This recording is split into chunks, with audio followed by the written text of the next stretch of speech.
Epstein there, author, journalist, to me, the most accomplished research psychologist in psychology that there is.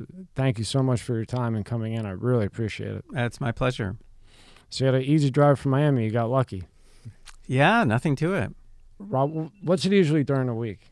To get from Miami to here? Boy, it could be almost 2 hours sometimes with traffic. I was telling you.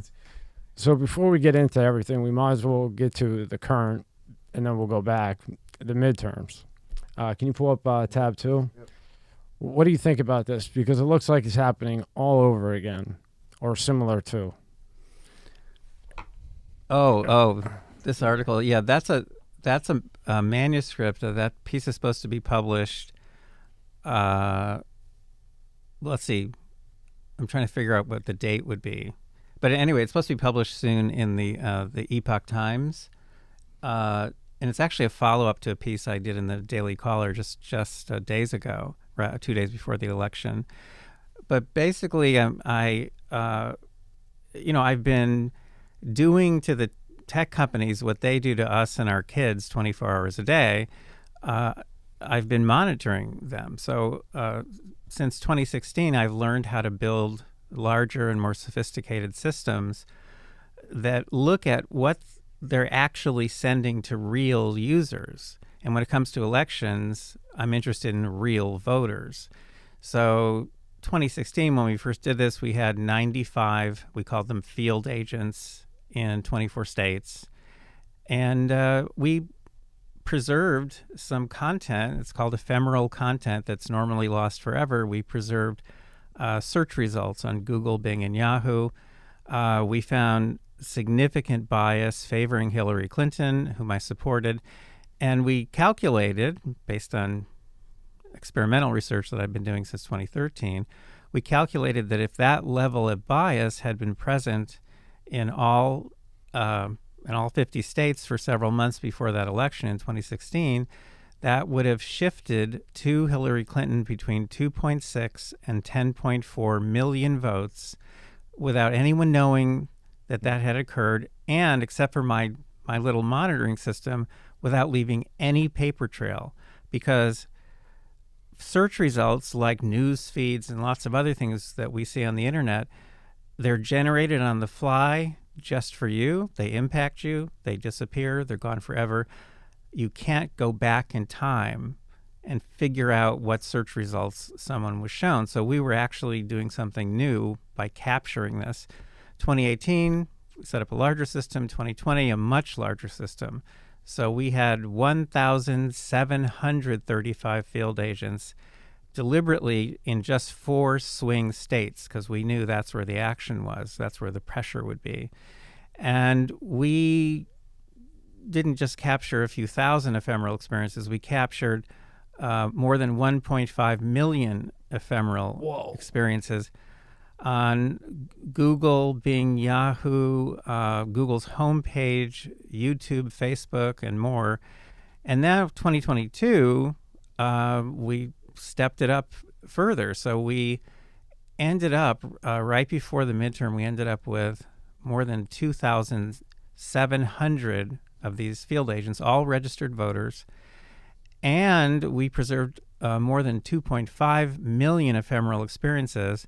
It'll take us months to analyze them fully, but we, did a preliminary analysis, and we're really quite disturbed by what we found. We found significant bias, once again, mainly on Google and YouTube, which is part of Google, sufficient to have shifted, and I know this number sounds nuts, and I'll break it down for you if you want, but sufficient in the midterms to have shifted roughly 80 million votes over time. Now, that would be spread over hundreds of elections, because these are midterms. It's not a national election. But and again, except for our monitoring system, no one is keeping track of this stuff. And the thing about using ephemeral content to manipulate people is people don't even know they're being manipulated. So that's, I'm leaving out some details, but basically, the piece that that you're referring to that will be published very shortly, it's called How Google Stopped the Red Wave. Because what happened to the red wave? I mean, what happened to it? I mean, it's impossible that it didn't occur if you think about it. Impossible. Biden's, very low approval rating, extremely low, really, plus the poor economy and inflation. I mean, I can't believe what I'm paying for gas right now.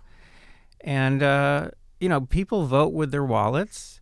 Normally in this kind of situation, like in 2010, when Obama was president, the House of Representatives picked up more than 60 seats. They picked up 63 seats, the Republicans, because people didn't really approve of Obama very much. And, but the economy was better then than it is now. So, this is just how do you explain this? And I'm seeing all kinds of crazy explanations out there, and a lot of finger pointing, and Republicans talking about crazy conspiracy theories.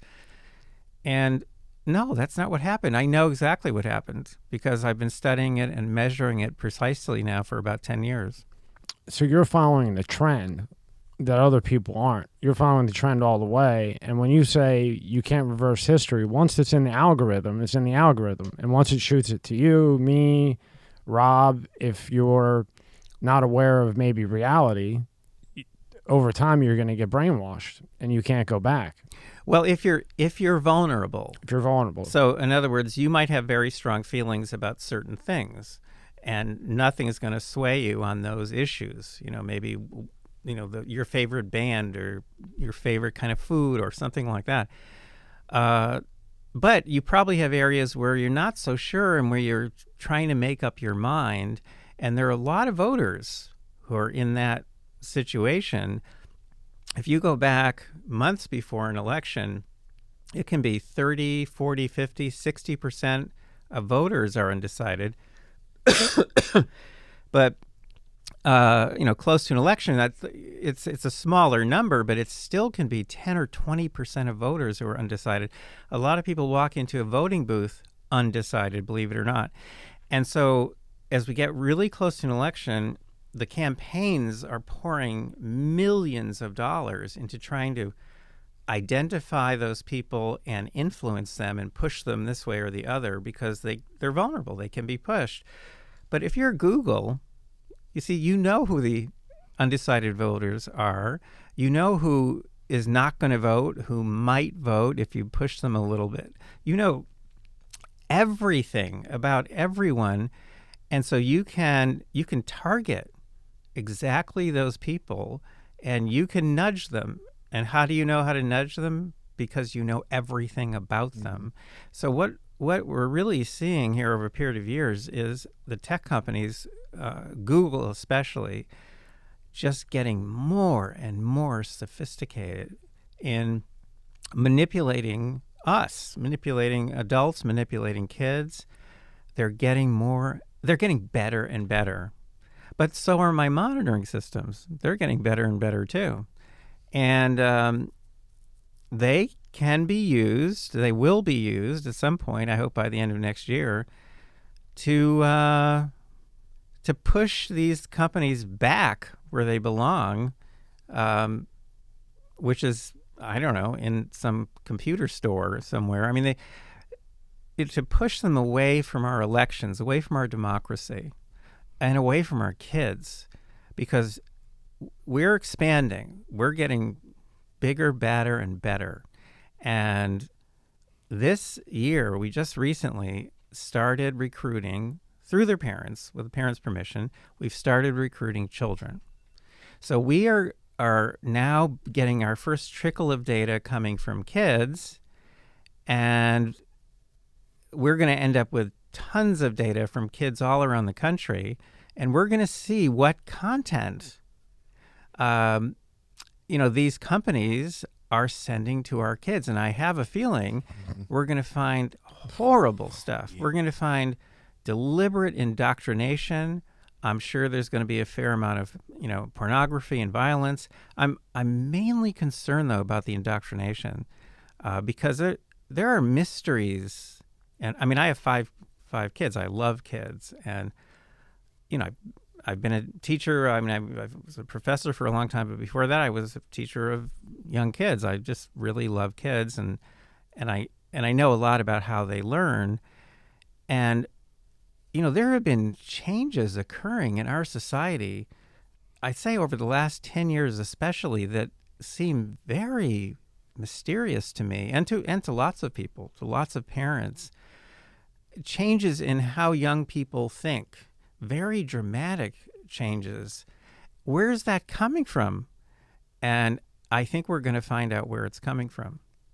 The internet, right? Social media, the internet, the way that they're pushing the algorithm, and then the parents kind of going along with it. You know, if you take, you know, I know you've done a lot of studies, but just to make simple now until we get to it, if we take 100 parents here and we said, what do you do when your 3-year-old's crying? I would bet more than 50% say, well, you know, we'll put on Coco Melon or we'll put on whatever cartoon. Now the kid, it's just like anything else. Now the kid knows whenever I cry, I get my iPad. But what I think parents don't understand, and even the mother of my child doesn't understand, is that the brain is a sponge. All, you know, just because she's 2, it doesn't mean she's not comprehending. She'll see me do this, then she'll do it. So if she's on that iPad, constantly giving it to her, constantly seeing her mom on it, what do you think is going to happen at 5, 10, 15? And the way that this algorithm is being pushed, that we've just seen in your studies that you just talked about in 5 minutes, you know where that can lead to. And I think when your research hopefully is done in 1 year, we're going to see some insane things, sickening things. I am virtually positive that we're going to see terrible things.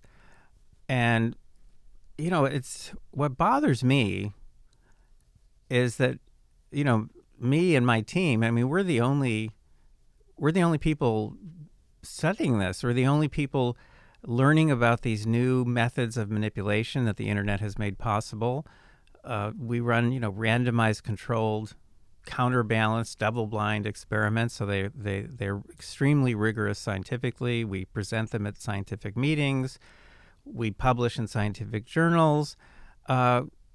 Where's everyone else? Why? And then, of course, the monitoring that we're doing. We're also the only group in the world doing this kind of monitoring. Where's everyone else? What is going on here?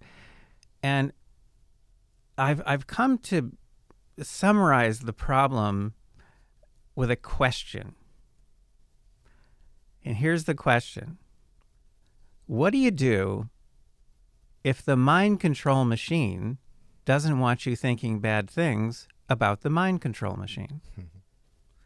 You wouldn't think about bad things against the mind control machine because it would have taken control of your mind at that point. Well, of course, and if it's really good at doing what it does, then, you know, it's safe, and, you know, no one's going to bother with it. If they do, though, maybe it'll be for a few seconds, they'll have some doubts, but, you know, they're not actually going to do anything. And I think that's the situation here. I think that Google is the most powerful and effective mind control machine ever invented in human history. It's not just messing with us, it's messing with, right now, 3.5 billion people around the world. It's not just messing with our elections. One paper I published back in 2015 concluded that as of 2015, the Google was determining the outcomes of upwards of 25% of the national elections in the world. In the world? In the world. Wow. Now that's as of 2015. Since then, internet usage, internet penetration, it's called, has increased, and Google has gotten more sophisticated in their manipulations. So, you know, that number's got to be higher. I don't, you know, we haven't remeasured that, but so this is an absolutely enormous problem because, again, what if the mind control machine doesn't want you thinking bad things about the mind control machine? And I think that's a crazy dilemma for us to be facing. And in my mind, it explains a lot of things. I mean, they don't want people thinking bad things about them, so they donate a lot of money to universities and they pay for a lot of research. And if they don't like the research, they withdraw the funding. And in some cases, they get the people fired who are doing the research that they don't like. So they're very generous there. They appear to the general public to be a kindly and extremely Naive. well, I mean, they appear to the public. They just appear to be like the public librarian, but one who has a super big library and is so kind that And so user friendly and Yeah, snappy, even though it's eating up your RAM like crazy every time you use it. I think that's how the public sees Google, and to some extent some other tech companies. They just see it as a source of wonderful and free services that just never stop, and they don't even charge you for overdue books or anything. I mean, they're You got to deal with your life, right? yeah. So, but you see, librarians do not track every single thing you do in the library and keep detailed records of every single thing you've ever done in the library, and they don't share that information with others, and they don't sell it. But Google does. See, that's the difference. That's how Google makes money. Would a good example be of them being able to just totally knock your mind off of what's really going on? Because right now with the midterms, if you talk to someone or the people I've talked to who are Republican and voted, they'll say, okay, well, the reason why it wasn't a right wave was because the Republicans took the bait on abortion. Instead of just being quiet for a month, whatever you think about it, just shut up. Wait till the midterms are over. You know it's a bait. You know they threw the hook and you sunk. Then they brought up the marijuana. Republicans had to talk about the marijuana. We don't want marijuana legal. They took the bait on that. They tried on the transgender, but I don't think that one worked. But the marijuana and the abortion, they tried to distract and say, well, this is why there isn't a red wave. It's because we bought in, we took the bait on abortion, we took the bait on the marijuana. But really, is that the distraction to not look at this? Because this is the reality. And furthermore to that is the reason why you and your team are the only ones doing this. Is it because it's like everything else from, in art, archaeologists to doctors to whatever it may be, they don't want to go against the grain. Somebody wrote something 20 years ago and they believe in that, and they don't want to be the outcast, or they don't want to change what's in the book. This episode is brought to you by Let's Get Checked. Are you the man your father was? Recent studies have shown that men's testosterone levels have dropped substantially since the 1980s at about an average of 1% per year. Think about how old your father was when he was born. For example, if he was 30, your testosterone levels could be 30% lower than his. Low testosterone levels can have all types of health effects on men. It can affect your mood, sex drive, memory, muscle mass loss, you name it. And yes, low testosterone is more common the older you get, but it can affect men at any age. So let's talk about today's sponsor, Let's Get Checked. You can order a testing kit that will be delivered to you in a discreet packaging with next-day delivery. Once your sample arrives in the laboratory, confidential results will be available from your secure online account within 2 to 5 days. So, if you want to test your hormone levels without having to leave your home, visit trylgc.com/MSCS Media and get 25% off your test using the code MSCS Media. The link is in the description at the top. This podcast is brought to you by Monster Energy. Tear into a can of the meanest energy drink on the planet, Monster Energy. It's the ideal combo of the right ingredients in the right proportion to deliver a big bad buzz that only Monster can. Monster packs a powerful punch, has a smooth, easy drinking flavor. Athletes, musicians, co-eds, road warriors, metalheads, geeks, hipsters, and bikers dig it. You will too.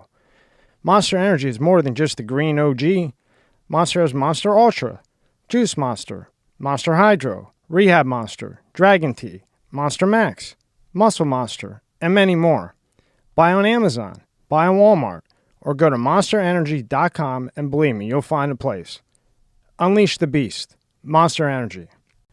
Well, generally, researchers, though, academic researchers, they do want to kind of, they do want to find new things, and they want to pave, new territory, and that's how you make a name for yourself in science, basically.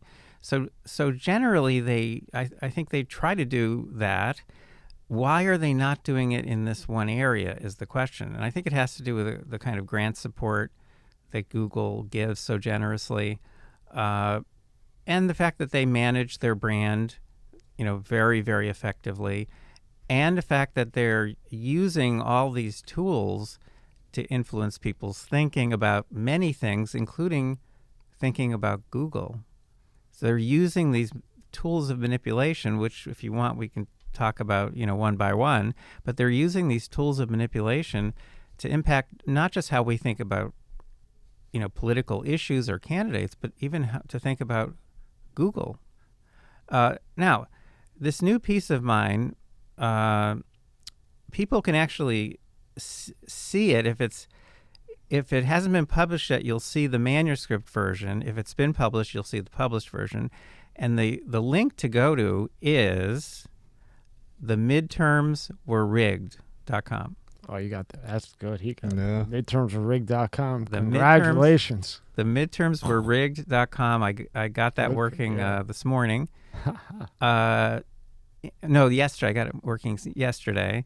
And the point is that'll take you to this new piece of mine, which will probably be published with the title that I have on the manuscript, which is How Google Stopped the Red Wave.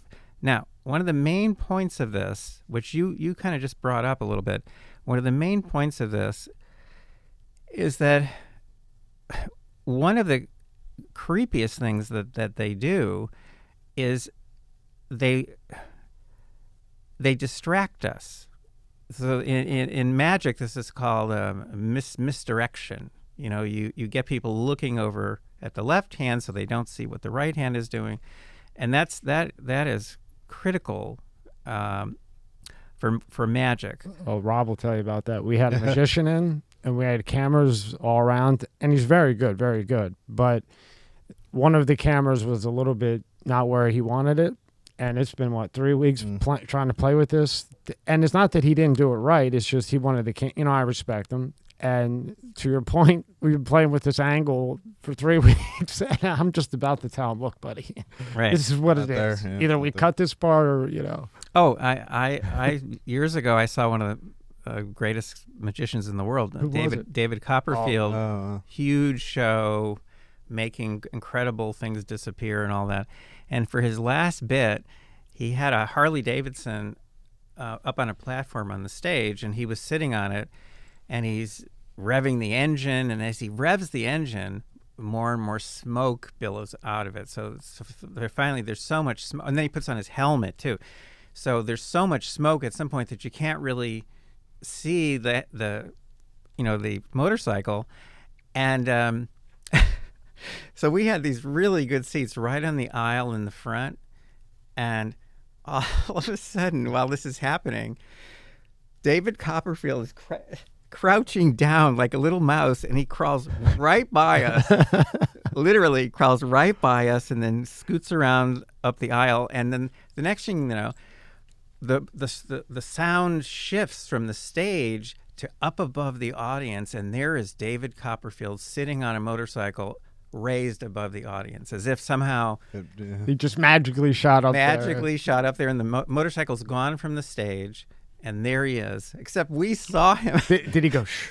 I don't think he did. I think he just, I mean, it was crazy. But anyway, it's misdirection. Very, very important. So this, in my mind, explains why so many people are caught up with all these theories. You just gave a couple, but what about the really crazy theories? What about the tampering with voting machines? And and things that could be called conspiracy theories. And why are people so caught up in that? And people do not understand how virality works online. People think it's just a magical thing and that sometimes some idea just inspires people and the idea spreads like wildfire, and it happens naturally. It's an organic process, to use a horrible It's kind of funny. term that Google gave us to describe. Organic, yeah. Yeah, organic. Organically. Make sure you code this organically. Yeah, organic, huh? But people don't understand, even though they know things that should reveal this to them, people don't understand that these companies have complete, utter, and absolute control over whether content goes viral or not. So, think back to 2020. Some people will remember that Facebook and Twitter kind of got in trouble because they were suppressing content about Hunter Biden's laptop. So the New York Post, had this big story on his laptop and all the dirt maybe that was on it, and the word started to spread at first on Twitter, and Twitter just squashed it, just squashed all the content, and then Facebook did the same thing, and Mark Zuckerberg admitted that in an interview with Joe Rogan. That's how we all found out about that. Whoever his agent is, whoever Mark Zuckerberg agent is, he needs to be fired. And I don't know what he was thinking, letting Mark go on Rogan. Rogan's going to hit him. Of course. And he's there. Your glasses are great. 2 hours in. So what happened with the election? He forgets he's even there. Right. And right.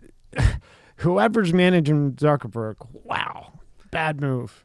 Well, the point is, good move for us. They suppress content when they want to. They stop content from going viral when they want to, and they make content or allow content to go viral when they want to as well. They have absolute total control over that.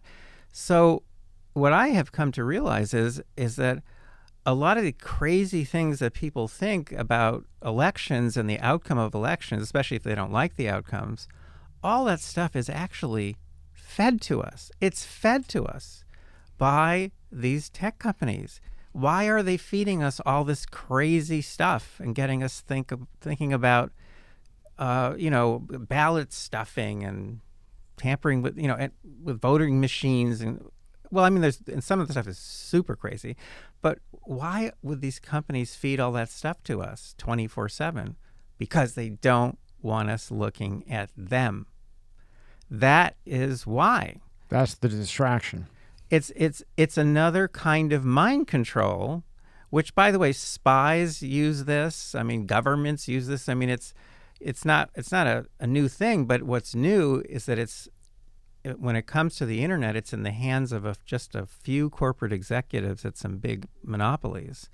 That's what's new. And what's new is the scope of their influence. They don't just influence people in New Jersey. They're influencing people around the world in any old way that they choose.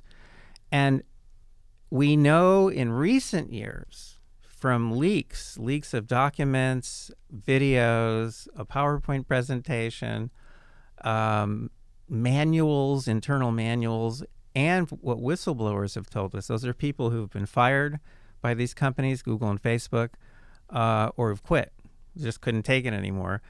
We know that they are doing these things methodically, strategically, deliberately. These aren't accidents. Among other leaks from Google, for example, an 8-minute video, which is entitled, now I'm forgetting the title. What's the title? It'll come to me. An 8-minute video called The Selfish Ledger, in which the narrator is basically explaining with lots of cool graphics that Google has the power to re-engineer humanity He calls it resequencing behavior, resequencing human behavior. All of humanity, that they have that power, and it specifically mentions according to, quote, company values. Now, if that doesn't sound creepy to you, That sounds really creepy. that is extremely creepy, and it's also true. They really do have that power. They're aware they have that power. A leaked PowerPoint presentation called The Good Censor. Well, that one, you can guess what that's about. Mm-hmm. They have to censor, and now poor Elon Musk is learning that lesson, which I knew he would learn like within an hour of taking over the company. You see, yesterday the executive, who was the guy who shadow banned, whatever you want to call it, or censored the Hunter Biden laptop, he quit. Yeah. I always wondered why Twitter. You know, we knew Google, but I always wondered why Twitter. And then whose daughter is part of Twitter that's in there? Oh, it was Somebody's daughter. You know who I'm talking. Yes. Oh, I just heard this yesterday. And now who were we talking about I here? can't remember if it was Dr. Malone or McCullough. Oh, no. It's Fauci. Fauci's told me? daughter. Fauci's Fauci, daughter. yeah. Yep. Thank you. I would have Sure. driven me nuts for the next 2 hours. Yeah. Yeah. Fauci's how crazy is that?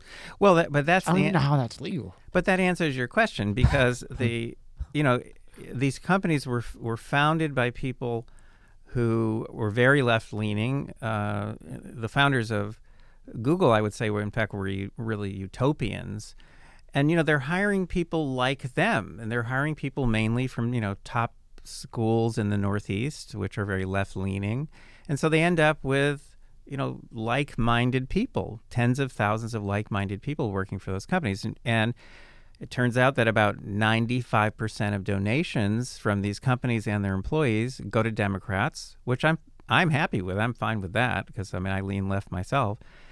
But I'm saying it's a fairly homogeneous community up there in Silicon Valley, and the only tech titan who was unlike everyone else, Peter Thiel, a couple of years ago, he finally said, "I just can't live here anymore," and he literally physically left Silicon Valley. You couldn't take it. No, and he moved to L.A. But it shouldn't surprise us that they think a certain way, that they support a certain political party, and that they use the tools they have available to them not just to make money, but to advance their political agenda, to advance their social engineering agenda. It shouldn't surprise us at all. Wouldn't you do that if you had that kind of power available to you? You had those tools, they're in your hands. Wouldn't you use them to make the world a better place, better, in quotes? Yeah, I would use it to make it the greatest search engine that there is. You have everybody. You code it right. Let shadow ban know whatever comes up that's most popular comes up. Whether you like it, I like it, he likes it. That's how it's supposed to be. What were you gonna say, Rob? How much do you think a problem is to you have your Alexas, you have your Google Homes, right? They're on in people's houses, right out the window. They're on in people's houses all the time. And how much do you think that they're constantly just listening to conversations you're having with your wife, sitting at the kitchen table, maybe talking about politics? Oh, I'm not sure who I'm going to vote for. And then what you're talking about is pushing a narrative to you now because they know that. Is that a big issue, you think? It's a huge issue, and that's something that we've been studying. So we published just a few months ago in a top journal a piece about what we call the answer bot effect, or ABE. And in fact, people who want to look at that, the scientific piece, they can go to, I think it's answerboteffect.com or theanswerboteffect.com, one or the other. And in that research, we used an Alexa simulator, a perfect Alexa simulator, and which talks to you. But the thing is, we controlled, of course, all the answers, and we also gave people a choice of questions that they could ask, so they would ask questions that they cared about.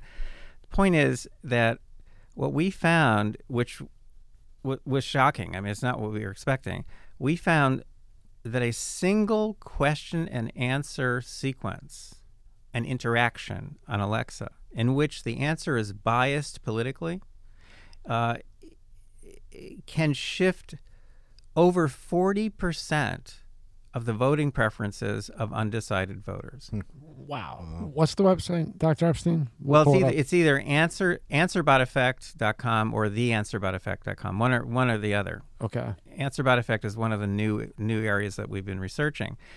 And if we let people ask multiple questions and Alexa gives them answers. By the way, we don't call her Alexa, we call her Dyslexa. The evil Dyslexa. Yeah. So if we give them multiple opportunities to ask questions, but each time we give them answers that share the same bias, then we can get shifts of over 65%. Wow. So you imagine you have a group of undecided voters. Initially, they split. Oh, you found it. Yeah, can you blow that up a little bit, Rob? Yep. So was it Answerbot Effect? Yeah. Or The Answer? The Answerbot Effect. Theanswerboteffect.com? Yep. And that's what it'll take you to this new research that we published just a few months ago. So we have lots of these areas, lots of these techniques that we've been discovering and studying and quantifying. And this one is incredibly scary because these personal assistants like Alexa, like Siri, who gets all of her answers from Google. So Siri is just an extension of Google. The Google Home device, which Google has been trying to get you to put in every single room in your house. The Google Assistant, which is on all Android devices. These are manipulation machines. These are tools for manipulating, and they're also surveillance machines. So, people wonder, are they really listening? Are they really recording? Yes. Yep. Right there. Scroll down a little bit, Rob. 65%. That's 6.5 out of 10.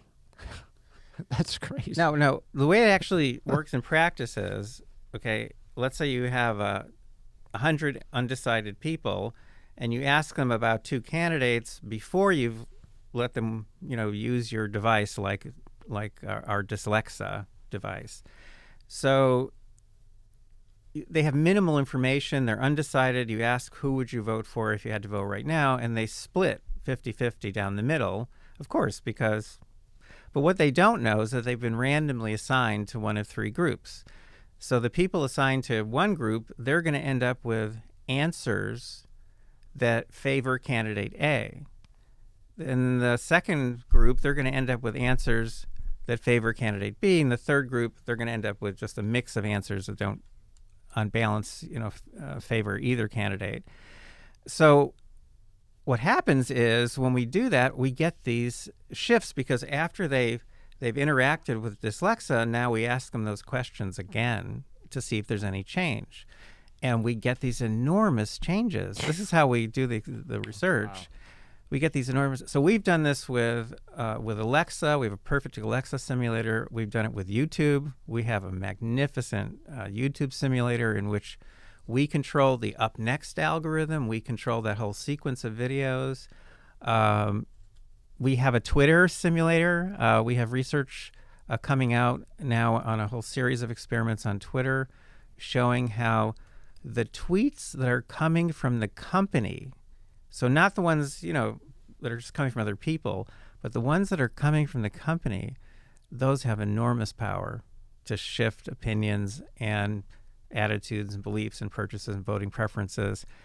And so that's brand new work. And I think I can't wait to see these. I'm sure you were shocked about the Twitter being enormous power if you're from the company, even if you're talking about a squirrel running around in circles. Well, Twitter has that same power. Now, at the moment, Twitter's falling apart, but we'll have to see what happens. But the point is that platform has power. How deliberately they've been using it, well, it's only now that we've started monitoring Twitter along with these other companies. We're going to find out to what extent they're showing people content that is systematically biased in one political direction. We are these massive data sets that we're accumulating. This is all evidence. When Trump and his cronies tried to go to courts all over the country to overturn the results of the 2020 election, they didn't have much evidence to bring with them, and so all these cases got thrown out. But I have it. I have the evidence. I have a massive amount of evidence which is admissible in court, which is collected in a very rigorous and objective fashion. And I can tell you what we've collected now in the midterms is going to end up being used in actions taken against these companies in 2023. And I think you're aware of the fact that we're not stopping where we are. I've seen them all. I've seen them just pumped. I guess from an outside perspective here, like it's so Google, all these things are so powerful, like you're saying, right? They are powerful. How, I know what the research and everything you're doing, but how do you stop them? Like, how do you, at this point, that beast is so big. How do you stop it? And being honest with you, like, are you afraid that you're just going to disappear one day? I'm serious. Like, how sick it could be. Well, that's a sensitive question. Yeah. I have had warnings, and some bad things have happened, which certainly make me worry and wonder. My whole staff we love what we're doing. We love it. It is so exciting because it's so cutting edge and it's so meaningful to the world. Really, it's. And you're a researcher. This is what you do. So Yeah. this is like eye candy for you, right? Oh my God, it's incredible when I'm not always, but sometimes I'm the first one to see those numbers pop up on a screen, and sometimes it's so mind blowing. I mean, you feel like you just discovered a new planet, a new galaxy, whatever. It's except this stuff has implications, for how we live and how people think and who gets elected to office. They have enormous implications. But to answer the question, but we're also a little scared and a little worried. So I could give you a number of examples, but I'll just give you the worst one. In 2019, I testified before a Senate committee. And before that time, from 2013 to 2019, these tech companies pretty much had left me alone. They hadn't interfered with me in any dramatic way. There was some interference, but nothing too bad. Was this the paper? And this was January 2019, right? Well, no. This is a summer of 2019. A couple things happened. One is I testified before Congress. And the day before that, I published in Bloomberg Business Week, and that's a long story in and of itself because the piece got pulled and there were arguments there. But I published a piece on how Congress, or even just the European Parliament, could quickly and easily end Google's worldwide monopoly on search with a very light touch form of regulation. So that was published in Bloomberg Business Week the day before I testified. That article was admitted into the congressional record. Around that same time, I also did a private briefing, one of several I've given, to states' attorneys general. So private briefing, this was at Stanford University. I scared the hell out of them. I explained what we had been discovering. And then I went out in the hallway, and a few minutes later, one of these AGs came out, and he came up to me and I know exactly who it is. I'm just not going to name him. Sure. He came out and he said, "Dr. Epstein, I don't mean to upset you, but, given what you just told us," he said, "I think you're probably going to be killed in some sort of accident in the next few months." Mm. And then he walked away. And, thanks for the tip, buddy. Yeah. Right? Now, Jeez. obviously, I'm here, so I did not get killed, Yeah. but my wife did. Are you serious? Yeah. Oh, My- wow. And my So sorry to hear that. beautiful, beautiful wife did. There were a number of articles written about that.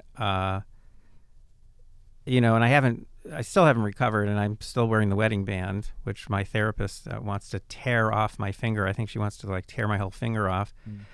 But that was horrible. I had my head to her chest. I heard her last heartbeat. I heard her last breath, and it was. And there were aspects of this car accident that were suspicious, and especially the fact that her vehicle had never been examined forensically and then disappeared rather suddenly. And I was told it was in Mexico somewhere.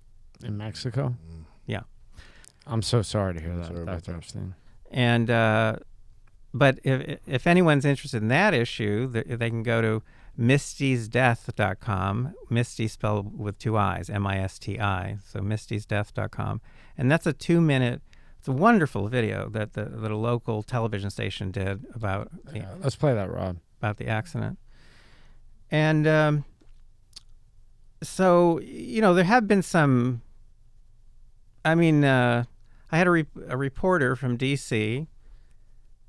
Tell me that he was writing a piece about my work, and he had called Google for comment. He spoke with a woman that he said that he believed was the head of their PR department, but he wasn't sure. And he said she screamed at me. When I asked her questions about your work, she screamed at me. And he said, I want you to know 2 things. Number 1, you have their attention. And number 2, if I were you, I would take precautions. And that's just so unbelievable.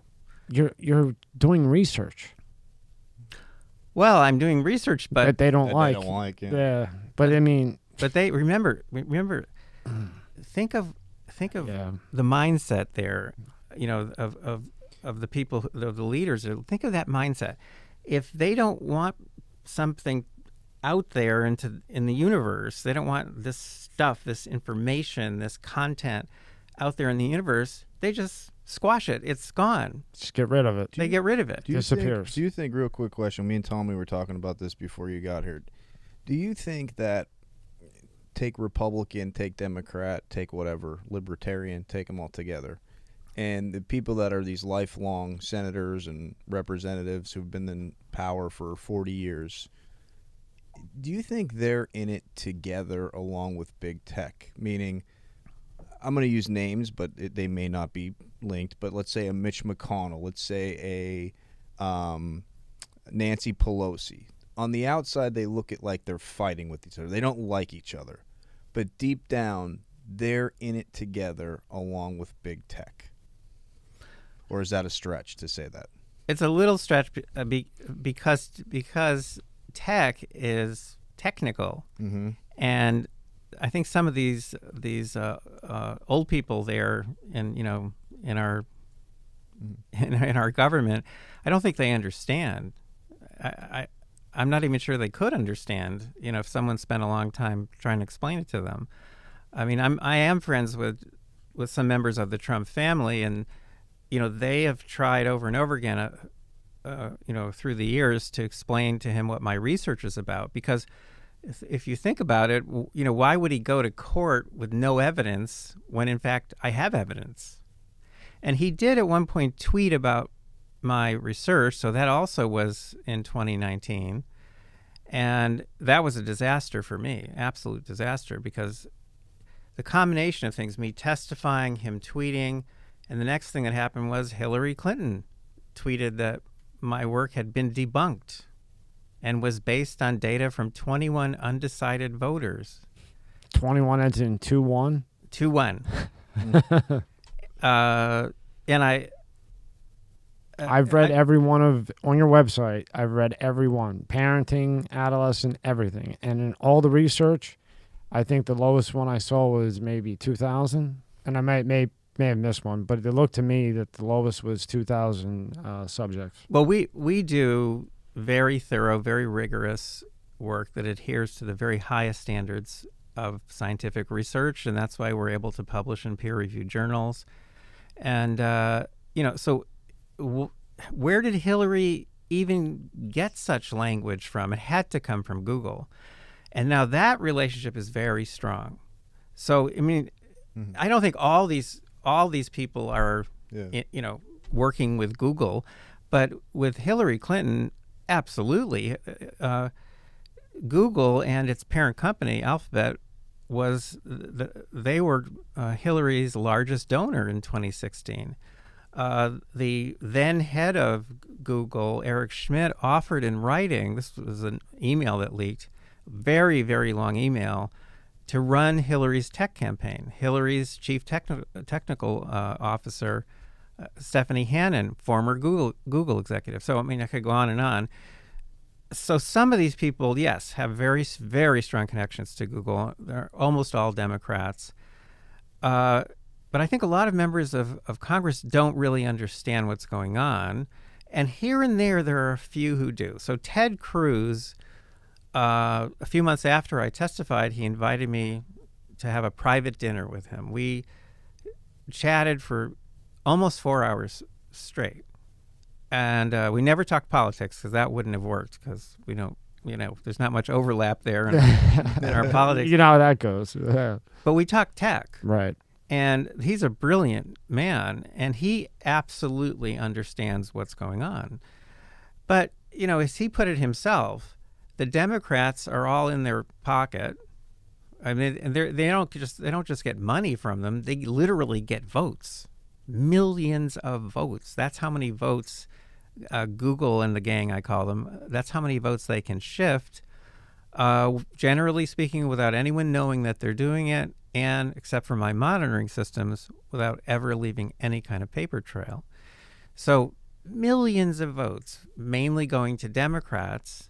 So forget the Democrats. There is one Democratic senator, his name is Blumenthal, I think he's from Connecticut, who now and then he really berates these companies. So I think he has some understanding. But then, Cruz said, so you forget the Democrats, he said, and Republicans don't like regulation. So that kind of acts as both of them. Yeah, so you end up with a wash almost. And you're saying real votes, correct? You're saying not the mail-in votes. You're talking about you watch 2000. They're actually swaying real people with real votes. This isn't made up votes. Like they came up with 20,000 votes out of nowhere. These are real votes. Correct? Oh, these are real votes. We are able to do very precise calculations. In the 2020 election, Google alone shifted over a period of months, at least 6 million votes to Joe Biden. Now, notice that Biden won the popular vote by, I think, 6 or 7 million votes. A lot of that had to do with Google. Now, if you think that's impossible, go back a few years because there actually was a slip up. In one of the Obama runs, his tech team was actually being supervised by Eric Schmidt, the head of Google. So after he won, so this must have been the second time around, after he won, one of the people on the tech team, and by the way, I actually, one of these people who had been on the tech team spent a lot of time at my institute later on, so I really got an inside look at what was going on there. But the point is, one of these people said to a reporter, "Oh yeah, well, he won by 4 points, and we're responsible for 2 of them." He actually said that to a reporter. Now that's millions of votes, and this is going way back. That's probably the 2012 election, I guess. And he actually said it. So here's a tech guy working under the supervision of the head of Google, and he's telling you straight out, we're responsible for 2 of those points. Do you think that was just overlooked because people don't understand what 2 points mean? Like the amount of people? Or do you think it goes right back to what we've been talking about. It just gets brushed under the rug. Well, in case your viewers don't understand, I'll make this up. Got 100 million people, and if they split 50-50, then no one wins. We have a tie, and the win margin is 0. But if I can take 1 million of them and shift them from one side to the other, now I've got 49 million versus 51 million, and so now I have a margin of 2 points. That's how it works. And that's crazy. Unbelievable. Right. So I think if you look it up, you'll find that Obama won that election by something like 4 points, and here was the tech guy supervised by the Google guy saying we're responsible for 2 of those points. And they've gotten better at it, and they've gotten more aggressive. And, as they've been getting better and more aggressive, we've been building larger, more aggressive monitoring systems. That's why I think that is the solution to not just the Google problem, but the next Google and the one after that, because these are emerging technologies. Evolving. Right, and they move fast. Law and regulation it barely moves at all. It's like a crippled turtle. Someone told me that I had been using this phrase lately in my office, and someone said, "Oh, I really like that. That's a really nice image." So crippled turtle, that's, I like that too. Crippled turtle, because they're slow as can be to begin with. Then you cripple it, it's really going slow. Yeah, but then, of course, all this brainwashing stuff and the political correctness stuff pops into my head, and I say, am I allowed to say that a turtle is crippled? Well, you can't say side-blinded anymore on YouTube because now you're offending a blind person if you say side-blind. What was the other one? Blind Peanut side. Oh, gallery. my God. Now, when we were kids, what did you do? We didn't have money. We were in the peanut gallery. Of course. We had the cheap baseball tickets. Now you can't say peanut gallery because it's, I guess it's discriminative toward guys like me, him. I don't know about you, but I wasn't growing up in a mansion. That's what we did as kids. And then, of course, it offends the people who have peanut allergies. Yeah, right. It just goes on and on and on. In your research with Google, how much are you seeing big pharma influence? Well, big pharma is another sad, dark story. So, I published a piece not actually like a year or two ago that was on the coronavirus, and it was on I called it the real coronavirus conspiracy, and that's about the relationship between big pharma. That's right. Not that one. Yeah, this is a great piece, right? This one here? Yeah. This is great. Yeah, take us through this, Dr. Epstein. This is excellent. Well, this piece is about the relationship between big pharma and government. But yes, big tech plays into this, absolutely plays into this, because big tech has the power to spread the word or to suppress some ideas, to suppress some content. And the reason why I wrote this piece is because... Scroll down on that, Rob. I had been working quietly, very quietly, with one particular person who was on Trump's coronavirus task force starting in March of 2020, which is when the whole thing started to go haywire. And I had proposed a plan, which I call the Carrier Separation Plan, or CSP, which is all about cheap, rapid, non-invasive testing, having a day called National Testing Day when the president announces, we're all going to test together, me and Melania and the kids and all the members of Congress and, of course, Kanye West. And all right.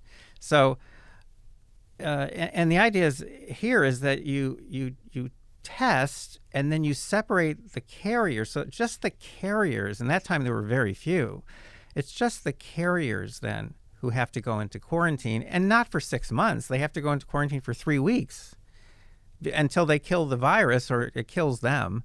So you separate the carriers from the non-carriers. That same day, all the non-carriers, which is 99% of the country, go back to work, school, and church. And that's how you avoid the lockdowns and the stick. No You lock- even wrote a speech. Wasn't there a speech even prepared for Trump to announce this? There was a speech prepared for him to announce it. I know at one point it was sitting on the desk of his head speechwriter, Vince Haley. All he had to do was go up to a microphone and just read the speech. It would have been his Gettysburg Address. He would have gone down in history because he would have killed the virus without a lockdown, any lockdown, and without even a vaccine. Now, they still could have gone ahead and created a vaccine, but they would have had more time. There would have been less rush and clearer thinking, I think, because there's never been clear thinking about this vaccine. I know that's an issue you've explored with Dr. Malone and others. The point is that this was being taken seriously by his task force, and I know that members of his family talked to him directly about this idea, the CSP, just separating the carriers. There's another piece to it, which is secondary screening, which means that there are barrels full of these little test devices sitting at entrances to schools and churches and businesses. And, you test at the door. If you test negative, you go in. If you test positive, you go home and you quarantine for 3 weeks. So they were constantly continuing to separate the carriers, and we don't have to lock down society. So, I know that task force was taking this seriously, but the whole thing went haywire because in July, and you might remember this, in July, Trump got it into his head. Now, where he got this idea from, I don't know, because he certainly didn't get it from Fauci. He got it into his head that he could get a vaccine out before the November election, and that would guarantee his win. And so he kept hinting around, in statements he was making to the public that, just you wait. Yeah, I do. He constantly was saying that. We're on warp speed. That's right. Blah, blah, blah, blah, blah. So on a particular day in July, it might have been the 20th, I think, I got an email from my contact on the task force, and he said, "I'm so sorry, but we've dropped your plan." Now, if he had gone ahead, Trump had gone ahead and announced the plan, there would have been a national testing day. It would have been, I think, on September 16th of 2020, which just happened to be the 400th anniversary of the day the Mayflower set sail from England to the United States. If he would have listened, I'm saying it. If he would have listened, he would have had a crown here and a crown here. Well, it's not just that, but by now there would have been more than 600,000 American lives saved. Or more. And the economy wouldn't have fallen apart, and countries around the world would have imitated what he was doing. Now, do you think that he really thought he could get a proper vaccine done by the November election, or do you think he was too worried about the November election rather than taking the research you had done, the information you had given, the speech, and so on?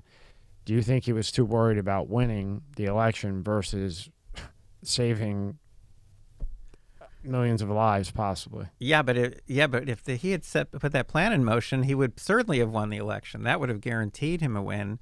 But I mean, his thinking at the time. Well, the point is he his thinking is unusual. I actually published a piece in USA Today about analyzing his thinking. Please elaborate. Elaborate. As the top guy in the world, please elaborate. Well, his thinking is everyone knows he's an unusual person. Whether you hate him or love him, everyone realizes that he's an unusual person, and he's in some ways deeply flawed. I think everyone gets that. But I, in that piece, which turned out it was actually cited at the end of that year by USA Today as one of the most widely read opinion pieces of the year. In that piece, I explain, I think in a very reasonable way, without name calling, without saying he's mentally ill or anything, because I don't think bullying. Yeah, I don't think he is mentally ill. I explained what's unusual about him, and it's basically that he is quick background. When you're with your buddies, you behave a certain way. When you're with your your little daughter, you behave a different way. When you're with your parents, you behave another way. And that's called audience control. Some psychologists call that audience control, and it's perfectly normal, natural, healthy thing. But Trump is controlled by audiences to an extreme that's almost bizarre. So, in other words, you see him if he's at one of his rallies. You see him just kind of saying whatever it is he needs to say to get them all riled up and make them love him. The problem is that if he's around someone who then doesn't love him, then he attacks. In other words, he's got to be surrounded by a supportive audience, and if he begins to think that an audience is not supportive, he attacks. And that's all he knows. He goes either one way or the other, and he doesn't really have much control over this process. And it makes him behave very strangely. For one thing, it means that what you and I call truth, he has no concept of it. What he will say is what is going to get the people around him excited and being and supportive. Would another way to say it be he's a yeah type of guy? He wants people around him, yeah.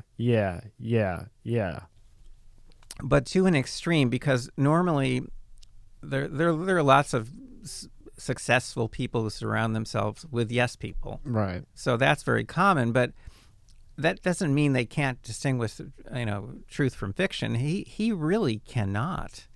In other words, when he says, the building is black one day, and the next day he says the building is white, and no, I never said it was black.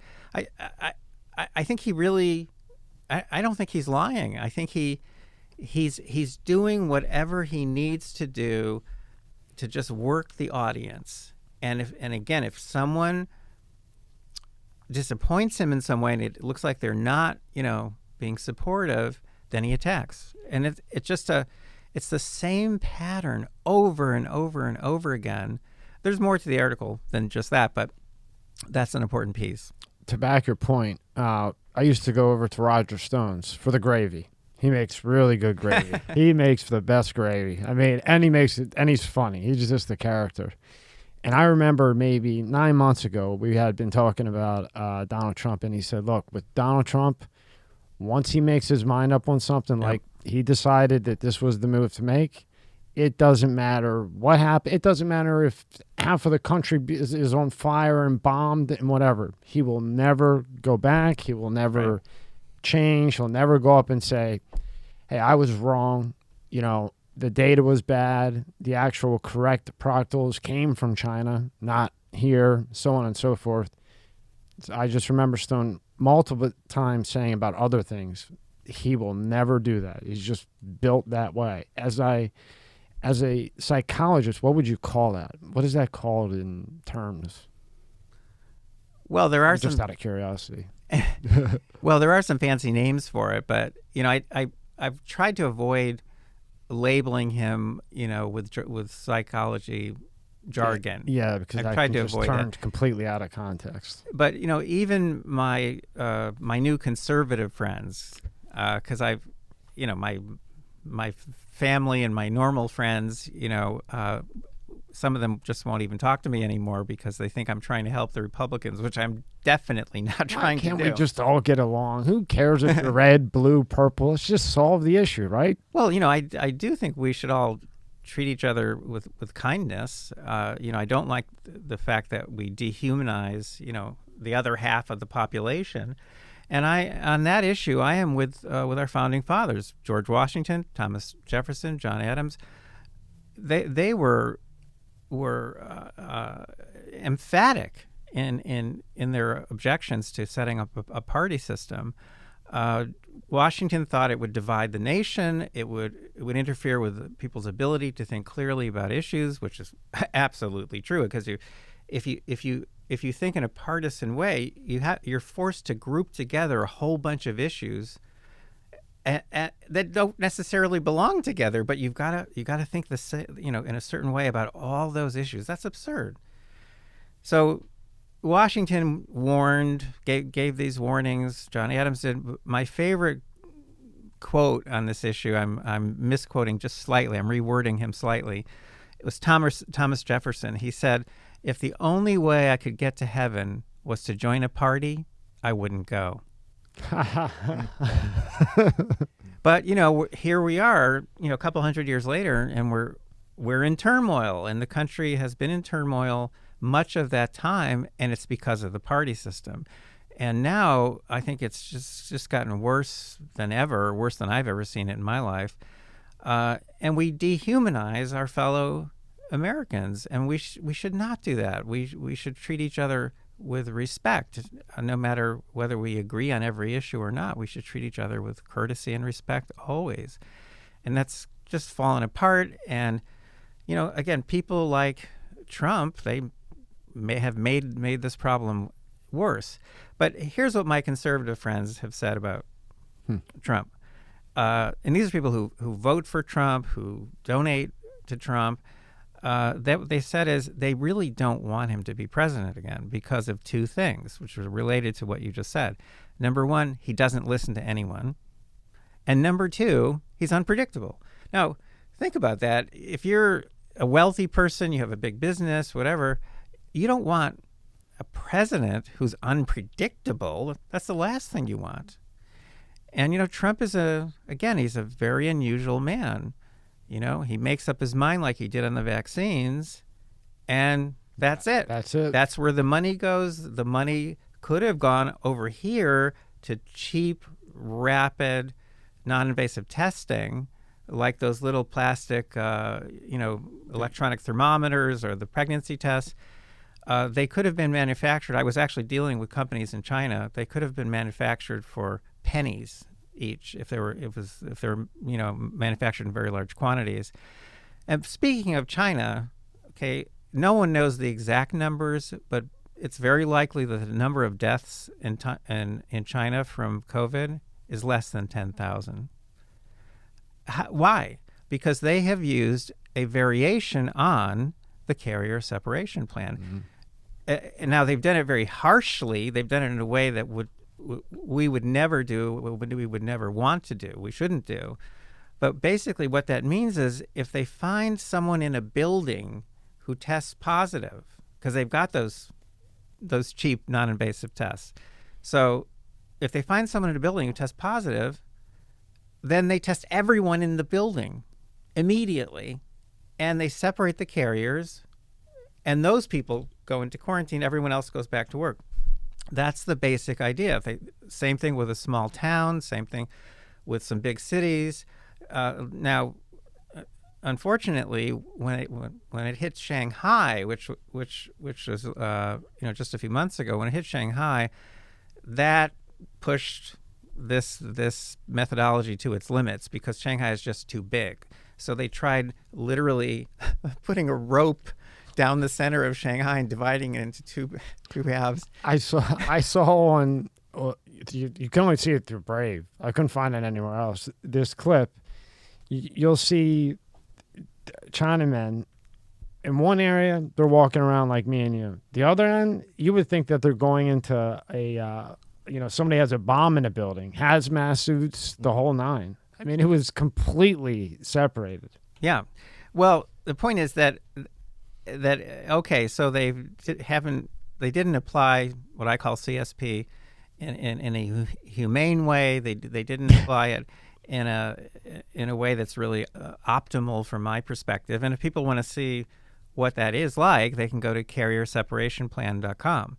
At carrierseparationplan.com, you'll see a piece in a top peer-reviewed journal in which I explain the whole plan, and I actually have a mathematical model, and I make predictions, and I show all the lives that would be saved when you use the plan, and how long it takes to eradicate the virus. See, because when you use this plan, there's a bonus, which is you keep separating out the carriers, so then the virus can't spread, right? So that's the main thing. You don't want it spreading anymore. So you keep separating out the carriers, virus can't spread. But then the carriers kill off the virus, and over a period of just a few months, you eradicate the virus from the population. It's gone. Yep. Is this it here? Yeah. Yeah. So that's at carrierseparationplan.com. And that, again, that's in a peer-reviewed journal. I'm very, very proud of this work that we Read a little did. bit of that, Rob, unless you want to, Dr. Epstein. Yeah, if I'm read it. A simple, common sense, 3-component procedure, the carrier separation plan, CSP, can immediately halt the transmission of SARS-CoV-2, that's COVID-19, or a comparable pathogen, allow the safe reopening of an entire economy without the need for social distancing, and quickly eradicate the pathogen from the population.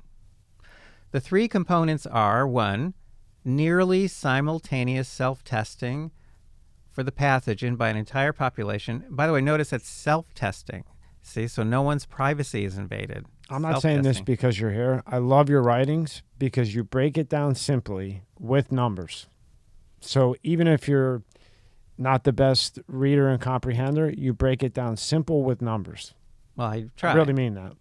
Followed rapidly by B, nearly simultaneous self-isolation of carriers. Even that's voluntary. If people want to get paid to self-isolate for 3 weeks, then they have to reveal their identity. They have to call an 800 number or go online. But if you don't want to get paid, just disappear for 3 weeks. That's all. Or and C, secondary screening at entrances to facilities where people congregate. That's huge, right? After a period of preparation lasting roughly 5 to 10 weeks, these steps could and probably should be taken in a single day. Now, what's happening in those 5 to 10 weeks? Well, you're manufacturing the little test devices. The U.S. Post Office is sending them out to every household in America. There's precedent for that, by the way. And so, every household has like a dozen of these little test devices. And then the day comes, and it's all, the president making it happen. By the way, I actually came to believe, although I'm not a Trump fan, that he was put on this earth to implement this plan. Let me explain. Because if he had announced this plan, everyone would have done it. Everyone. Because who are the people who would normally not do it?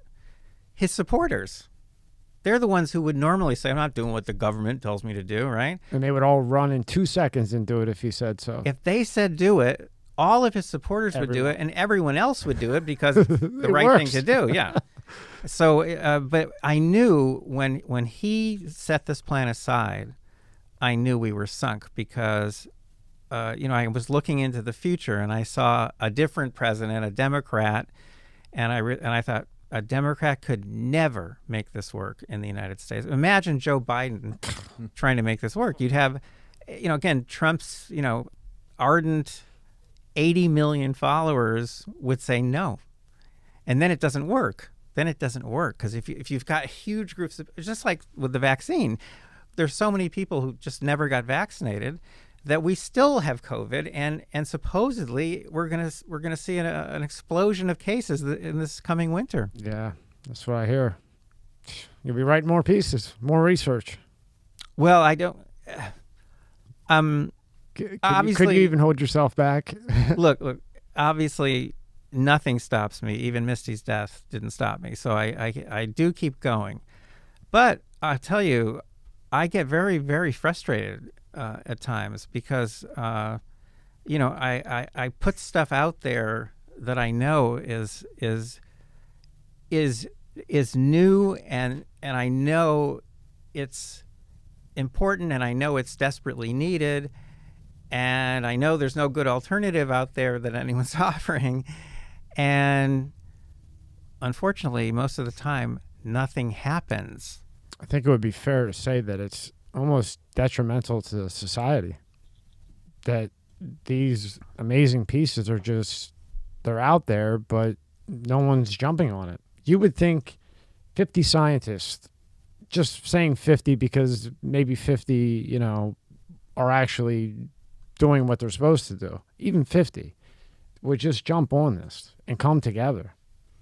Things change. Well, with COVID, I knew I was going to kind of I knew it'd be hitting a brick wall. First of all, I did not know that Trump was going to get that crazy idea in his head about rolling out the vaccine before the November election. That I did not know. So that just hit me. I was shocked by that.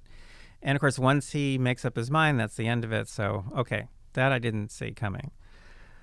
But I did know that there would be a problem with the CSP plan. I knew it because of the drug companies. Because this plan means that, you can still develop a vaccine, of course. Develop it, but take your time, really test it, make sure we know what we're getting ourselves into, right? Which is how vaccines are normally, developed. I mean, these vaccines that some of us have had, 5 times, they were not actually approved by the FDA. These were just emergency authorizations. These were not approvals. So, one of the nice things about CSP is it slows things down on the vaccine side, and you don't even need a vaccine really if you implement CSP well, and there's very high compliance, high participation. You don't even need vaccines. But then Pfizer doesn't make $400 billion in 9 months. Well, that's what I knew. I knew that was the catch. Yeah. I knew that was the catch because the people in our medical community, they don't think about just separating off the carriers. They think about vaccines. They think about surgery, and they think about the techniques that they were trained to think about, and they can't really get beyond that. And then there's the money. So much money. I mean, I'm in a let's see, can I say this? I'm in a secret club of distinguished scientists in different fields, and one of those people was one of the original investors in Moderna.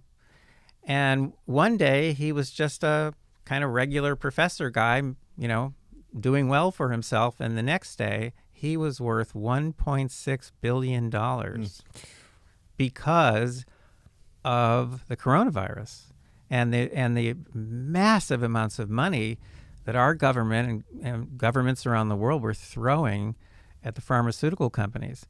So, who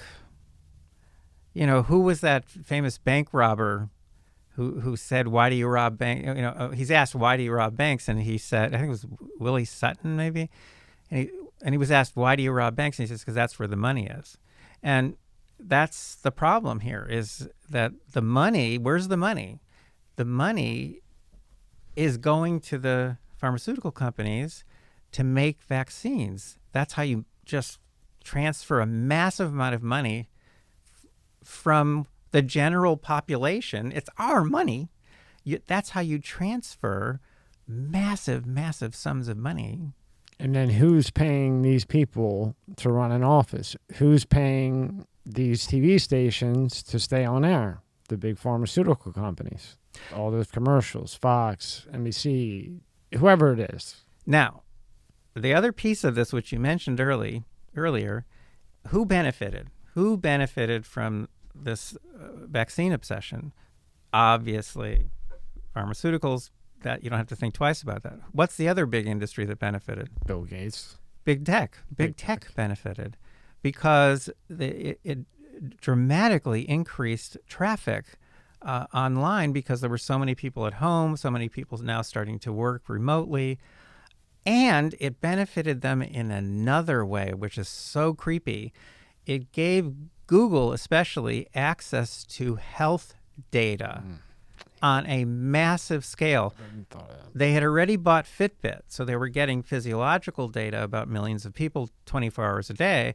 But now they had access to health records. I wondered why they bought Fitbit. When I saw them buy that, it's either Apple Watch or the Android one or the other one. And I remember seeing that. I said, why in the hell would they buy Fitbit? Oh, maybe they're going to make it cool like the other ones.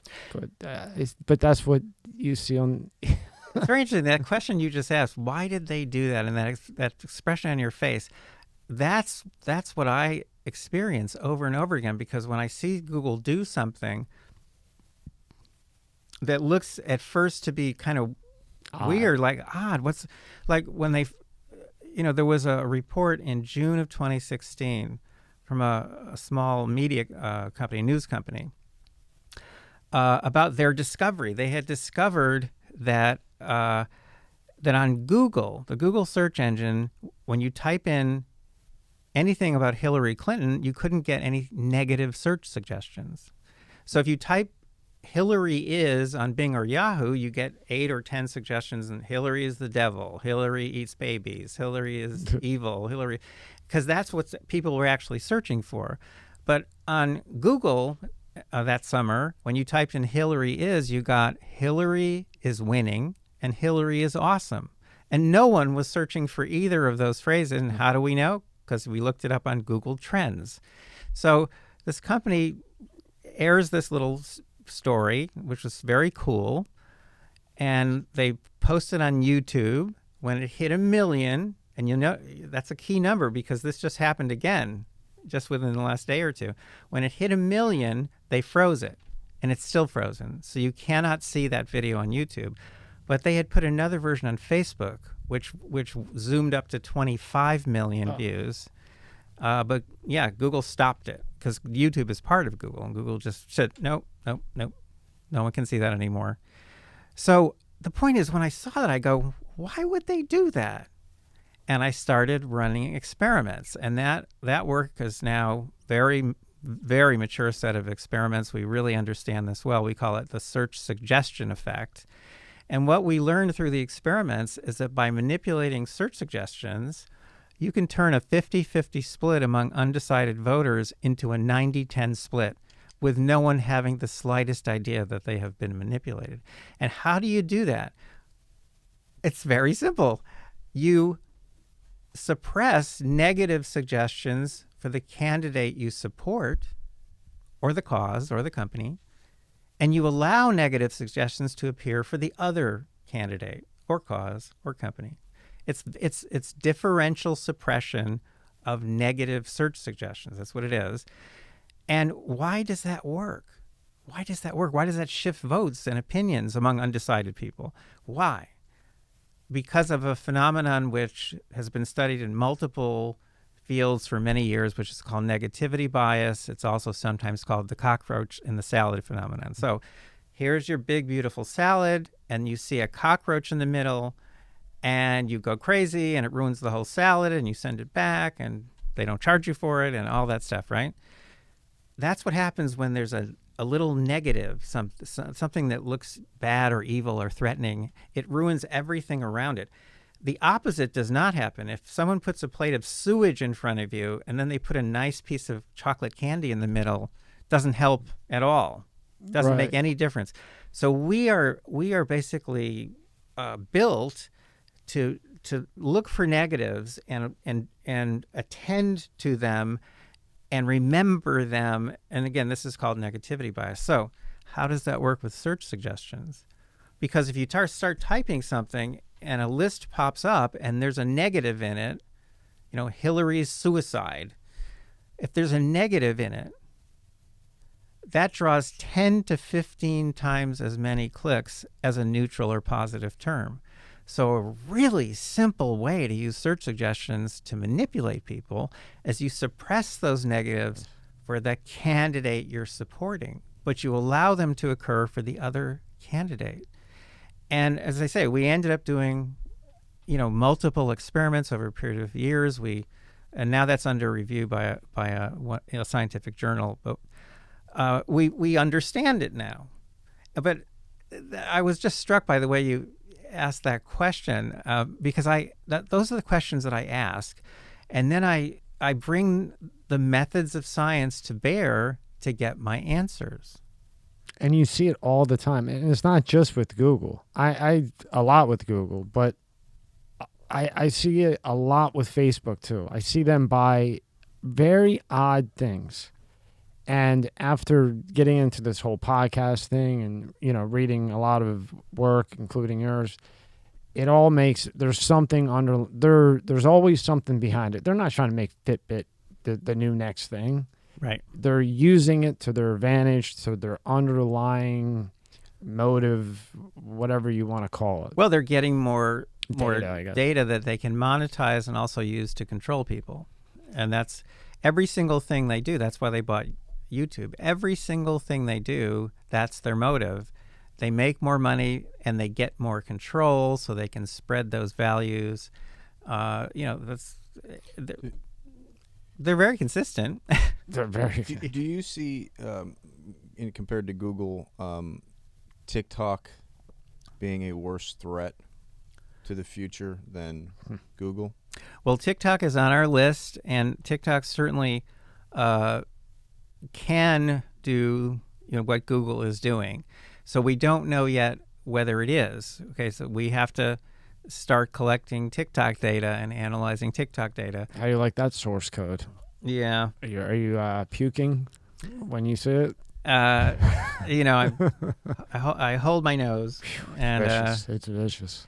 So I don't understand it to your level, but I understand it, and it is vicious. Well, the point of setting up, though, what we're now calling a digital shield, which is a nationwide monitoring system, runs in all 50 states. We're going to have it in place by the end of next year, so it'll protect the 2024 presidential election. It'll have more than 20,000 field agents, which means we're monitoring content through more than 20,000 computers. And those are computers owned by real registered voters. And so we're seeing what these companies are sending to real people. And we'll have in place the ability to analyze data as the data are coming in. So to do real-time analysis. That's so fantastic. Yeah.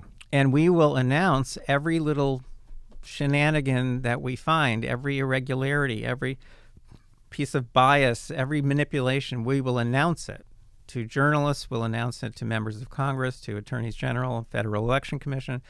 We will announce what we find every single day. And these companies would be insane to continue their manipulations with that kind of shield in place. They would be nuts because, first of all, shame goes a long way, especially in a boardroom. Shame goes a long way.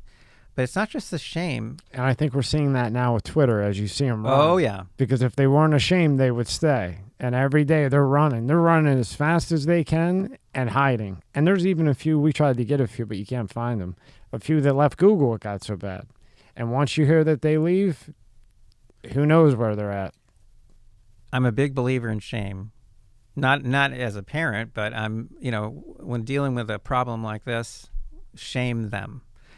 But there's more because, I do work with members of Congress and AGs and others, and these people are just, they're waiting for the right moment to use my data or any other data they can find to go after executives at these companies for violating campaign finance law. Because, if Google sends out, let's say on election day, a go vote reminder mainly or exclusively to members of one party, and by the way, that's what our data tell us, in fact, that they have done exactly that. And that is a brazen manipulation. Isn't that a violation of the SEC? No. It's not? No. All that stuff that used to exist, the fair use and all that stuff. Wow. That's all gone, and it never was made to apply to anything on the internet.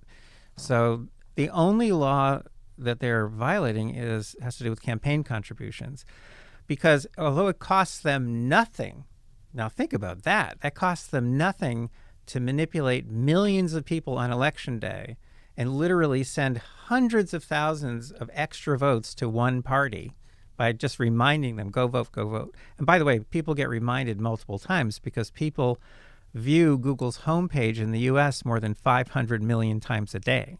Wow. So you're getting multiple reminders. That gets a lot of people off the sofa who otherwise would have stayed home. In fact, we know how many it gets off the sofa because Facebook did a study and published it.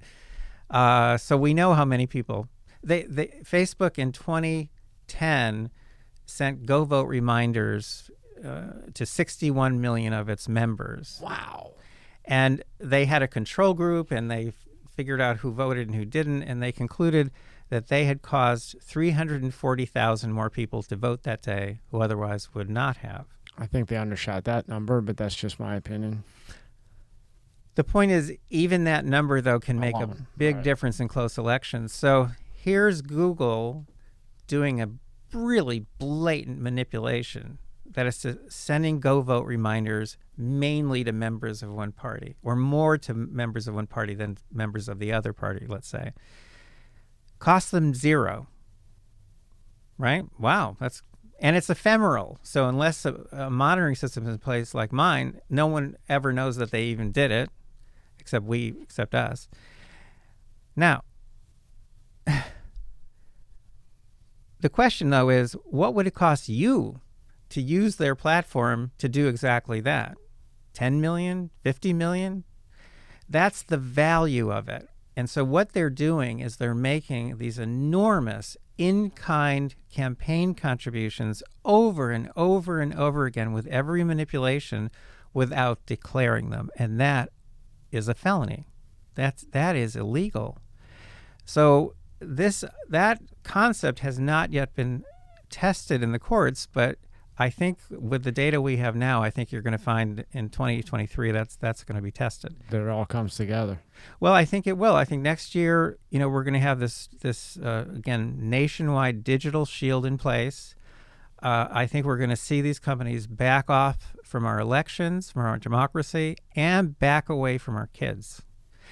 And this is tech. We're not talking about law and regulation. We're talking about, monitoring system is tech.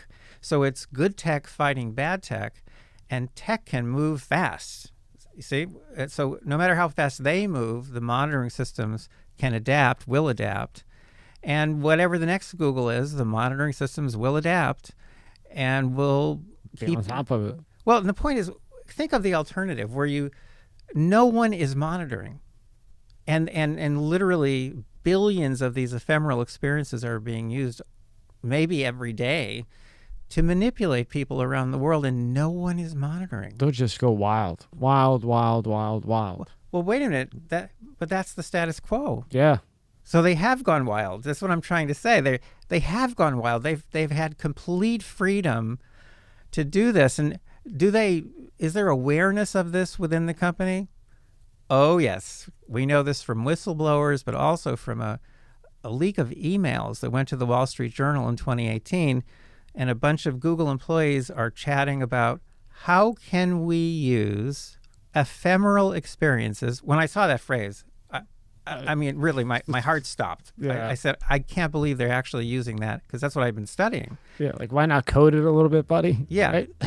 Right. How can we use, turnips, Yeah. whatever. Let's call them turnips. The crippled turtle. How can we use ephemeral experiences to change people's views about Trump's travel ban? I mean, they know this. They know the power that they have, and they use that power. And they've been doing it on a massive scale for who knows how long, at least 10 years. And without monitoring systems in place, large-scale permanent monitoring systems in place, think about that.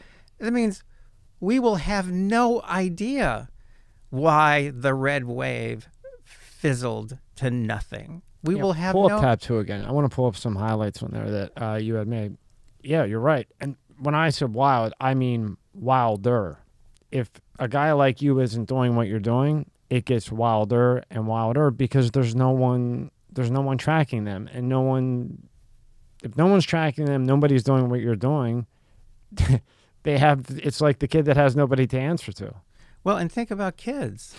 Again, if no one is monitoring, it means that these shifts that are occurring right before our eyes that seem so mysterious, we'll never understand them. We will never understand what is going on with our children. So to me, this is not optional. Okay, that's where my thinking is these days. It's a must. This is a must. This has to exist. If you're going to have big tech companies out there and you're going to allow them to just do anything they please, which is basically what they've been able to do now for at least Google for 20 years, then you've got to have monitoring systems in place. And I also believe very strongly that those systems should not be run by the government, because now then you've got politics interfering perhaps with the objectivity of the monitoring system. And I don't think you want that. I think you want to have outside, either a consortium or something, but you want to have nonprofit, nonpartisan groups, running these systems, so that we can trust, their findings. And like I had told you, I just had a little girl. She's 2. So for me, my mind thinks different than it did 3 years ago. And I'm extremely concerned. I mean, she's only 2. Imagine when she's 10. If someone like you doesn't step in, what are you going to do? What am I going to, not give her a phone? It's got to be corrected. It's a must. Rob, scroll down to a little bit, and anything you want to point out here, Dr. Epstein, please do.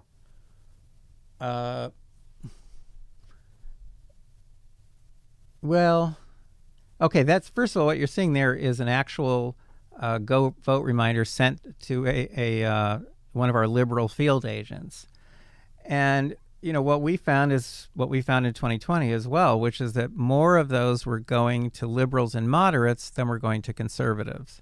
And this is the part where you're referring to, when somebody goes to google.com, go vote, and they're specifically targeting who that goes to. Right. And so we call this the targeted messaging effect. And we have a paper that's right now under review, a scientific paper. Again, a very, very clear, series of experiments that show the power of TME, the targeted messaging effect, to impact people. And, the Google Go Vote reminder is a perfect example of a targeted message. So again, I look at simple things like that and I say, why is that there? So, right there, we preserve more than 2.5 million of those persuasive, ephemeral experiences. Yeah. Dr. Epstein, could you use smaller words for me? I can't. I know. I just Google it. Kidding. I use Brave. Good, because you should never, and I mean this, people, if you're watching or you're listening, please stop using anything that's in any way associated with Google. Now, let's say you take that seriously and you go to my article, which is at a nice URL called myprivacytips.com. So you go to myprivacytips.com and it begins with the sentence, I have not received a targeted advertisement on my my phone or on my laptop. Let me guess. Since 2004? 6. 14. Damn. Well, I had the 4. You had the 4. You got to give me the 4. I give you the 4. and then I explain steps I've taken, which are not that hard to do, and so you can get a lot more privacy in your life, and you can help your family members get more privacy. Let's say you do that. You're still being tracked. That's the problem. Google tracks people not just in ways you can see, like on Gmail, it's kind of obvious. Chrome, which is their browser, that's kind of obvious. Google Maps, Google Docs, et cetera, et cetera. But they're actually monitoring us now over more than 200 different platforms, most of which people don't even know exist. I love the eye, by the way. Oh. That's definitely eye-catching and makes you want to read it all. Well, that article is at myprivacytips.com. So I'm trying to learn. Obviously, I've been learning a lot, but I'm also trying to share, so that other people can benefit from the things that I've discovered with the help of my wonderful team, and I've seen a lot of people make changes, and I've seen people finally stop using Gmail. My lawyer is a very dear friend. Also, my lawyer, it took me years to work on him. He finally stopped using Gmail, and I'm now working with another lawyer on an article about why all lawyers should stop using Gmail. I mean, can you imagine that lawyers communicate with their clients using Gmail? Which means that Google is seeing all of this extremely private communication, all the attachments, And those communications, by the way, are protected by the attorney-client privilege. Okay, except Google violates it because they're collecting all of those conversations. And there are major companies, including major news organizations, that use Gmail. So even though you see, nytimes.com in the email address, they're actually using Gmail. And I explain in my article how you can find out whether, these emails are in fact running through Google computers. But the point is, the New York Times shares all of its emails with Google. So they're doing investigations about big tech, and they're sharing everything with Google. People, informants who are coming forward, Google knows who they are. The Guardian. I've had amazing conversations with a reporter there who had been very worried about Google and had been attacking Google in a series of articles. And I said, do you realize that The Guardian shares all of that content, all that email, all the attachments with Google? And she said, yeah, I heard about that. She said, but there's nothing I can do. That's the business side of the, of The Guardian. Nothing I can do. We switched everything to Brave. Now let me ask, this is one question, personal question I have for you. If we're in Brave and we go to google.com within Brave, how does that work? Well, it doesn't work. You're because you're using Google. You're right? using Google, yeah. So there's not, because sometimes we have to use it because Brave hasn't built up enough searches to build up its own, to make a simple dictionary. Well, I mean, sometimes I have to use some sort of Google service, but immediately I don't even think about it anymore. I'm hitting Control-Alt with my left hand and Delete with my right hand. So Control-Alt-Delete, and that just brings up this, this window. And in the window, I have everything checked off except passwords, because I want to keep my passwords. And then I just click on OK. And what it does is it clears your cache and your cookies. So it wipes out all of the spyware that Google just put on your computer because you had to use google.com, let's say, and it just erases it all. It's gone. So if I do have to use Google for any reason, I'm immediately after I hit Control-Alt-Delete, okay, boom, it's all gone.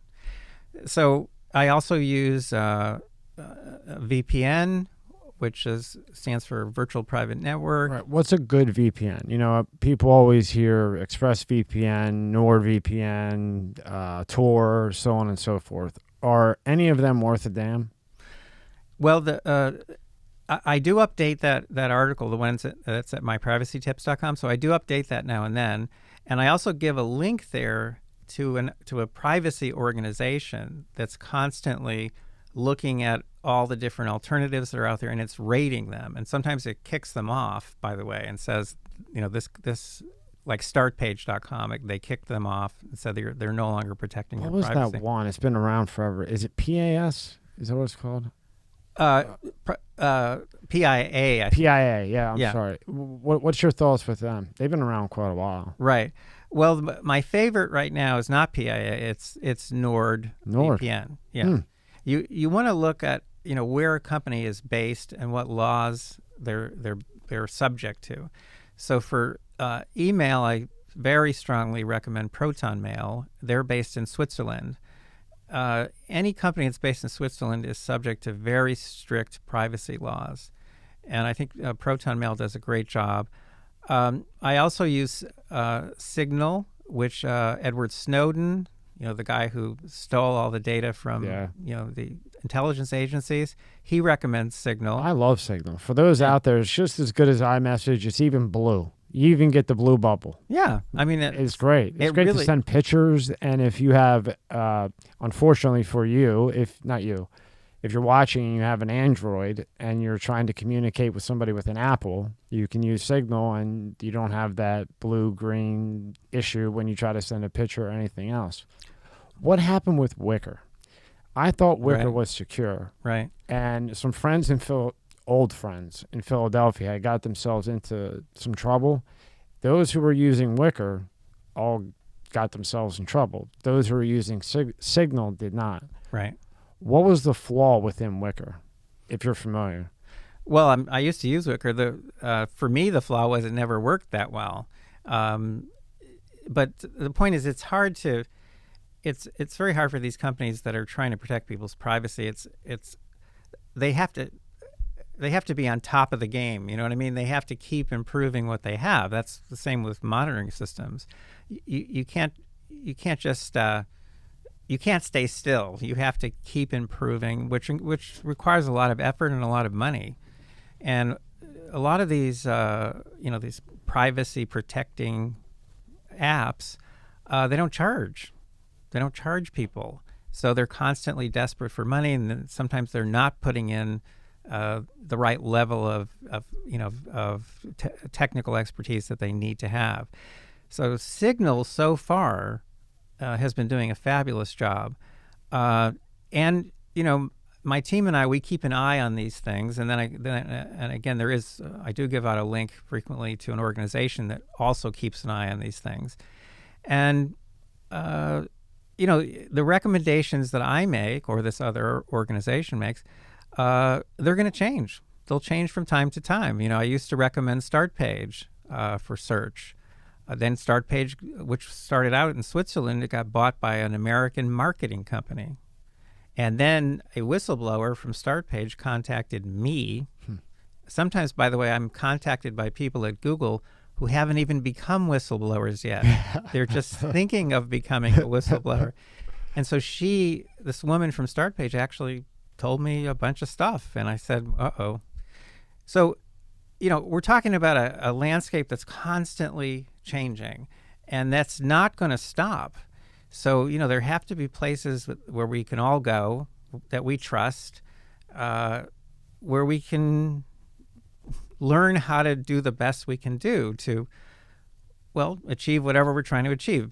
Protect our privacy, perhaps, in other words, stop the surveillance to the extent that we can, stop the manipulation to the extent that we can, stop the censorship. There's a lot of concerns that people should have. Now, we get to a big problem. Big problem is most people don't care. And most people don't even want to hear these things. And most people say to me, I have nothing to hide. A very dear friend of mine who's very, very smart, over and over again, she kept saying, yeah, well, that's interesting. You're doing this, you're doing that. Wow, that's amazing. But I have nothing to hide. And I finally got to her. I finally figured out how to get to her. How'd you get her? Because she's a shopper. Oh, boy. So I said, well, what if they were using all this data they're collecting about you to adjust the prices that you get charged for things online? And she goes, what? She says, are you kidding me? I said, no, I'm not kidding you. I'll show you. Good move. Good move. Yeah. So then what you do is you go from your account where you're identifiable, and then you switch over to a VPN, switch to some other location, switch to a different city, different country, and you can watch prices change. Think about it. These companies are out to get the most money they can out of you. So all this data that's being collected is used for many, many different purposes. And the number of purposes will continue to grow. So when that person says, I'm not trying to hide anything, it's not because you're hiding anything or you're doing something illegal. It's because, do you want to pay $20 more for a shirt, right? Do you want this? Do you want that? It's not just voting or if you did something illegal. Well, and I think that's what people just think. They think, oh, well, I'm not doing anything wrong, and I don't care about the election, so I don't care. But the problem is we all run into situations, large and small, every day, where we have to decide something. We all have to make decisions. And the problem is that a company like Google, it knows so much about us that it knows when you're about to make a decision. It knows you're working on, it could be where I'm going on vacation. It could be which car to buy. It could be any number of things. We make lots of decisions every single day of our lives. Most of them are tiny. Some of them are huge. The point is that a company like Google and Facebook too, they know so much about us that they can interfere in that decision-making process as frequently as they want to, with you having absolutely no clue. And correct me if I'm wrong, Google owns Alpha, Google, YouTube. What else do they own? They own something else, don't they? Don't they have another one? Well, Fitbit, I mean, Fitbit. Then the Nest, they bought the Nest, Nest. smart thermostat company. The next thing they did was put in microphones into the devices, and now some of them have microphones and cameras. That's what it was. I saw Nest. Yeah, because now Nest is into the camera business to compete with Ring. I don't even want to know who With owns ADT, Ring. I think ADT's using Google.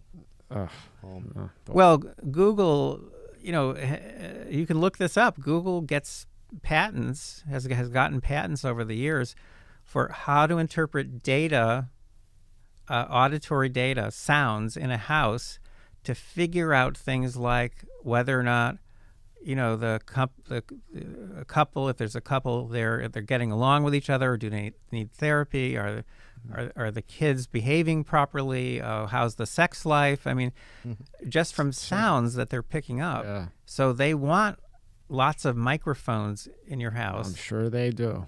Yeah. And as I say, they've even patented some of these methods for interpreting the sounds. Can you imagine the guy who signs off on that? Sure, just put microphones all over somebody's house, even in their bedroom if you have who is the jerk who signs that? I mean, well, they've done this quite openly. They've I know they've done it openly. I just they want you to put their device, Google Home device, which is a surveillance tool. They want you to put it in every single room. And then we have Facebook, and they're funny with their encryption with WhatsApp, but they own Facebook, WhatsApp, Meta, Instagram. So they're as big as player with all those combined, right? Well, this episode is sponsored by Aurora. Do you know what the fastest growing crime in America is? For years, this crime rate has been surging and affecting millions of Americans. I'm talking about identity theft, and there's a new victim every 14 seconds. Yet despite this, those who have had their identity stolen are often shocked when it happens. That's why I'm excited to partner with Aurora, who is sponsoring this video. Aurora is identity theft protection, fraud monitoring, a VPN, password management, and antivirus software all into one easy-to-use app. Their VPN allows you to stay anonymous online by keeping your browsing history and personal information safe and encrypted. Protect you and your family from America's fastest growing crime. Try Aurora for free for 2 weeks and see if you or anyone in your family's personal information has been compromised. Start your free trial today. Go to aurora.com/MSCS. The link is in the description below. This episode is brought to you by Fiji. More than just water. This is not just rock. It's ancient volcanic rock that filters tropical rain, giving it double the electrolytes and its signature soft, smooth taste. It's not just water. It's Fiji water. Well, the reason I said earlier that we're unaware of a lot of the surveillance is because, on average, Google buys a new company every week. So there's just a lot that how do you keep track of that? And then when they do buy a company, devices. well, they end up changing, like with Nest, they end up putting in the microphones. They end up changing the product or the products in ways that get them more data. Do you think, too, that they've, over the years, it's just a human fascination technology, right? You're like, wow, that's so cool, right? This is so cool. And everything now labeled smart. So a smart coffee maker, a smart refrigerator, a smart, all this type of stuff. And humans just like, oh, that's so cool. So my refrigerator is going to tell me that I need milk and I need this, even though you can go and look that I don't have milk. But it'll tell you, but they've literally every aspect of your life, from refrigerators to cars to that, have infiltrated it. Well, they've all become and are becoming surveillance devices because no one has challenged yet the surveillance business model. So, there are three big fixes that I've talked about. One is making the surveillance business model itself, which Google invented and it's now used by thousands of companies, making it illegal. And, I've said this in front of crowds and people think I'm nuts, but it should be illegal. I mean, Tim Cook, the head of Apple, has said that model is creepy. He thinks it should be illegal. He's saying it. He's saying it because Apple gets more than 90% of its revenue by selling actual products, whereas Google and Facebook make more than 90% of their revenue by just selling us. So in other words, they have virtually no actual products at all. They're just tricking us into giving up more and more personal data, and then they find ways to monetize the data. So that's the surveillance business model. I wrote a piece for Time magazine 10 years ago now called Google's Dance, and that's what it's about. It's about up here, we see them from this angle, and they just look like, a sweet librarian. I think I saw in high school you could dance a little bit there, Dr. Epstein, or college. He can dance. He can shake it a little bit more than the two-step, huh? As a matter of fact, dance was my second area after my psychology major. Dance was my second area of that is so cool. Study. Yeah, that is so cool. You're like this huge brain, these unbelievable papers. Dr. Epstein, I was gonna make the move. I was gonna ask him, how did you even get? I know we're going way off with this, but how did you get? Why psychology? How did you get involved? Like, where did this passion come from? Almost. Rob, can you pull up the Larry King one? Yep.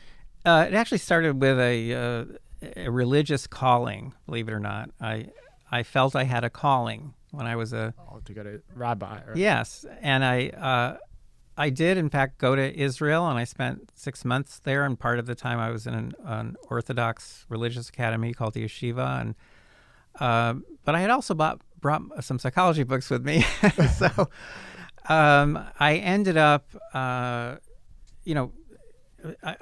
I still feel I have a calling, but immersing myself in the religion very, very deeply, I began to think, no, this is not how I'm supposed to fulfill my calling. No. What was it like hanging with a rabbi for 6 months, or around the rabbi for 6 months? Well, it was 11. Interesting. It was 11 hours of prayer and study every single day. It was this. I mean, that's a life that some people live, and I thought, well, I'm not going to improve anyone's life doing this, and then you saw a paper, right, by I forget his name, and when you saw Skinner, Skinner, and then when you saw that, Well, I had brought one or two of his books with me, and that was part of my reading when I was in Israel, and I came back, and at some point I wrote a letter. Skinner was still alive. And I wrote a letter to him, and I said, I'd like to come, work with you as a volunteer, maybe for a summer. And he thought that was a terrible idea. But I said, well, can I at least come up and meet you? That was terrible. And he said, well, yes, you can come to my house, and you can then give me a ride over to school, Harvard. And so I was very nervous. I drove around the neighborhood for 2 hours beforehand so I wouldn't be late. And as I was here for you today, I was late, so you can see where you stand relative to B.S. Skinner. So, he let me in, but I could tell he just was so, he was so hesitant. He just didn't like this idea at all. Then he took me into his private study, and he starts pointing out things, and he starts telling me about them. And then I kept interrupting him, and I kept telling him what these things were. And by the end of this, he had gotten the message that I wasn't just another kid from Harvard who thought maybe he knew everything, or whatever maybe he had perceived. Well, the point is, I ended up dropping out of the clinical program I was in, which was in Maryland, and staying at Harvard, and I got my PhD there, and I edited 2 of his books, and we published 4 scientific papers together. And I got him doing research again, which he hadn't done for many years because he was retired technically. And so we had an amazing interaction. I got to work with one of the most famous people who ever lived, and certainly the most famous psychologist. Congratulations. That had to be so cool for you, though, when you were able to get him to accept it and comprehend it. You had to have been like... The next day, he and I were in the hallway outside his office, and another professor walked by, and Skinner introduced me as a young man who knows more about me than I do. What do you say to that, right? You just stand there and go, no, that was an exciting, a hell of a compliment. exciting time of my life. It was, and I'm glad that I saw him kind of the way he functioned every day, because Skinner himself was not a Skinnerian. Skinner himself was just genuinely curious about things, and he would do anything it took to try to understand it better. That's really what was unique about him. And that's what I've tried to do my whole life. And that's what I've done, with Google. That's what I've done with every topic I've investigated. That's what I've done with the coronavirus and a dozen other topics. I mean, I'm genuinely curious, number one, and number two, I still have that calling. I feel like I'm here for a purpose. I'm here to try to help humanity, as best I can. And here, if I get ignored, then well, at least I've tried. And I know when I'm doing good work. I'm very meticulous. I don't let work out the door until I'm extremely confident, about its validity. And we're not stopping. We're growing. We're getting better and better at what we do every single day. And I think next year is going to be a very, very important year for us. And I've read a lot. I mean, you have tons. But what I have noticed is none of your writings, your journalism, you're never, even with Google, you're never attacking. It never seems to me as attacking. It's more so, this is what's happening. This is the facts. This is the data. And I probably have read 100 of them that you have done, and I don't remember any of them being attacking in any way. It was points, facts, data, solve the problem for the most part. Well, people think I have something against Google, and I absolutely do not. In fact, I admire Google. Now and then I'm able to kind of get in their heads, which is cool, and understand something that they're doing, the way they understand it, not the way the public sees it, but the way they understand it. And that's a great moment for me when that happens, and it's happened over and over again.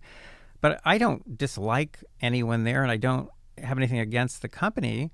I believe strongly that we, as a culture, as a community, we should not allow a private company that is not accountable to the public to have this kind of power, period. But I have nothing against them. I just don't think we should give any company, whatever name it has. Whether it's Google, Kugel, Kaggle, it doesn't matter. Exactly. And I have definitely had people nod their heads when I say that. If I give a speech, they're all, oh yeah. But then they need to go back and read it right, because if they read it right, you're not attacking anyone. You're not even slandering anyone. It's facts, points, data, solution. That's all I see. You even, on your website, you have 9 million tests. If you have a mental health, parenting, adolescence, you have a test. Yes. Then you have data, points. There's never any Google sucks or Twitter's horrible and shouldn't be around. It's numbers, facts, data, solve the problem. Well, my tests are almost all of them are competency tests. Mm-hmm. So they're not IQ tests or personality No, tests. right. They're competency tests, because what I do is I look at some area like parenting or creativity or stress management. I look at some area and I say, how can I break this down into skills that people can improve? See? So you take the test, and the test will show you in that area of parenting, okay, here's some skills. Here are your scores. Here's where you're strong. Here's where you're weak. You can get better. You can become a better parent by just improving this skill and that skill. So all of the tests I've developed, almost all the tests I've developed over the years, that's what they're about, is human potential, achieving our potential. One of the books that I tried to get a publisher for a few years ago is called what we can be. And it goes through all the different areas where I've been creating these tests over the years, or doing research, and couldn't get a publisher. Couldn't get a publisher. I've not been able to get a publisher now in about 10 years. I've published 15 books, but I cannot get a publisher now. Why is that? Because you're you. No, it's because of Google. Because of Google. Well, like that guy right there is the one that says 13. That is Tig. John Tigeman. He was the one who was left in Benghazi and then they actually had the movie that they pulled after 2 weeks. He can't get his own book. He comes in all the time. You know, I'm buddies with him. He can't get it, right, Rob? Mm-hmm. He can't get his own book. And they pulled the movie in 2 weeks out of the offices. So when people email him, hey, can you sign my book? He can't get his own book. Well, I can relate to that because I have literally, been in the offices of literary agents in New York, top editors, one in particular who desperately wanted me to give him a book about the whole Google situation, but I couldn't stress Google. He made that very clear. And then I found out all of their emails run through Google, just like with the New York Times. So I said, well, how could we work together on this when your company is sharing all of your emails and all the attachments with Google? And he said the same thing that reporter said from The Guardian. He said, well, that's not my department. That's the business people. Nothing I can do. And that was the end of that. So, has Google affected my life in some ways? Yes. Publishers are terrified of Google because if Google takes a book out of the search results, it's dead. And Google can shut down a whole publisher by just demoting all of their content, and that's the end of them. And they all know it. And they end up on page 2,000. That's right. And they all know it. So there's a wonderful, wonderful article written by the head of Europe's largest publishing conglomerate, and it's actually called Fear of Google.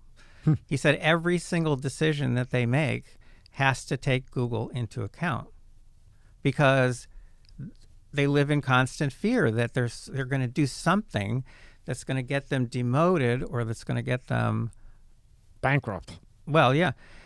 And the courts have actually over and over again ruled in Google's favor because they say it's a private company, First Amendment rights, free speech, and I don't even know how they can utter the word free speech. That's amazing. It's just fascinating because we talk all the time on here about like big pharma and how big pharma controls everything, and you have to be scared of big pharma too. But this is fascinating to me because it's something I've never really thought about. Like I don't think the general public thinks about it because we're constantly using this stuff on a daily basis. And when I go back to the smart devices, I go back to talked about this in the past. I fly drones, real estate photography. You using a product from China, DJI, who is tracking all the data, getting visuals, aerials of places that I'm just flying over the ocean or I'm flying over this, but they're specifically getting that data for a reason. It's very fascinating. I never really put this much thought. Remember when we pulled up the cell phone towers all by the military bases? Yeah. Huawei parts in cell phone towers by our military bases. Well, China is what? China is. But I mean, how does the USA allow that? Yeah. You say to yourself, who would be the biggest threat to the United States? Obviously, it's China, right? Of course. But we're using their parts to put in the cell phone towers that we talk on, and so does everybody else. Well, there's a lot of greed, in our government and among our executives at big companies. There's a lot of greed. So greed is part of the problem. And then, of course, there's a lot of mindlessness. I think that's a big part of it too, and that's what I see over and over again when people tell me I have nothing to hide.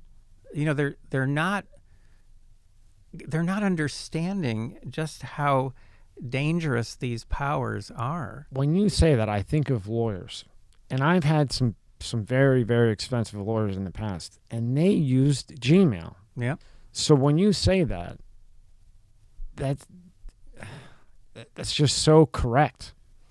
Well, I know from one of my Google contacts, they have there's a category they have of content that they call, I always get this wrong, extreme high value. So that's EHV.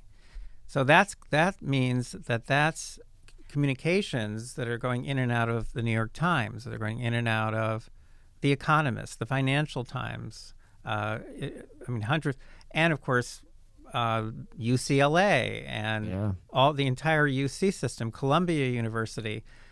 This is extreme high value content, which means that the algorithms are screening and they're looking for stuff that needs to be booted up, and it's booted up immediately, and it's reviewed by anything having to do with me.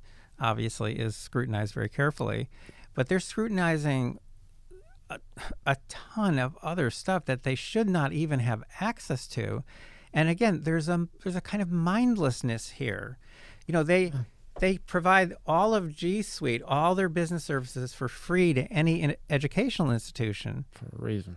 Well, yeah, because they're getting access to all that data. But we're talking about middle schools, elementary schools, high schools, colleges, graduate schools, law schools, medical schools.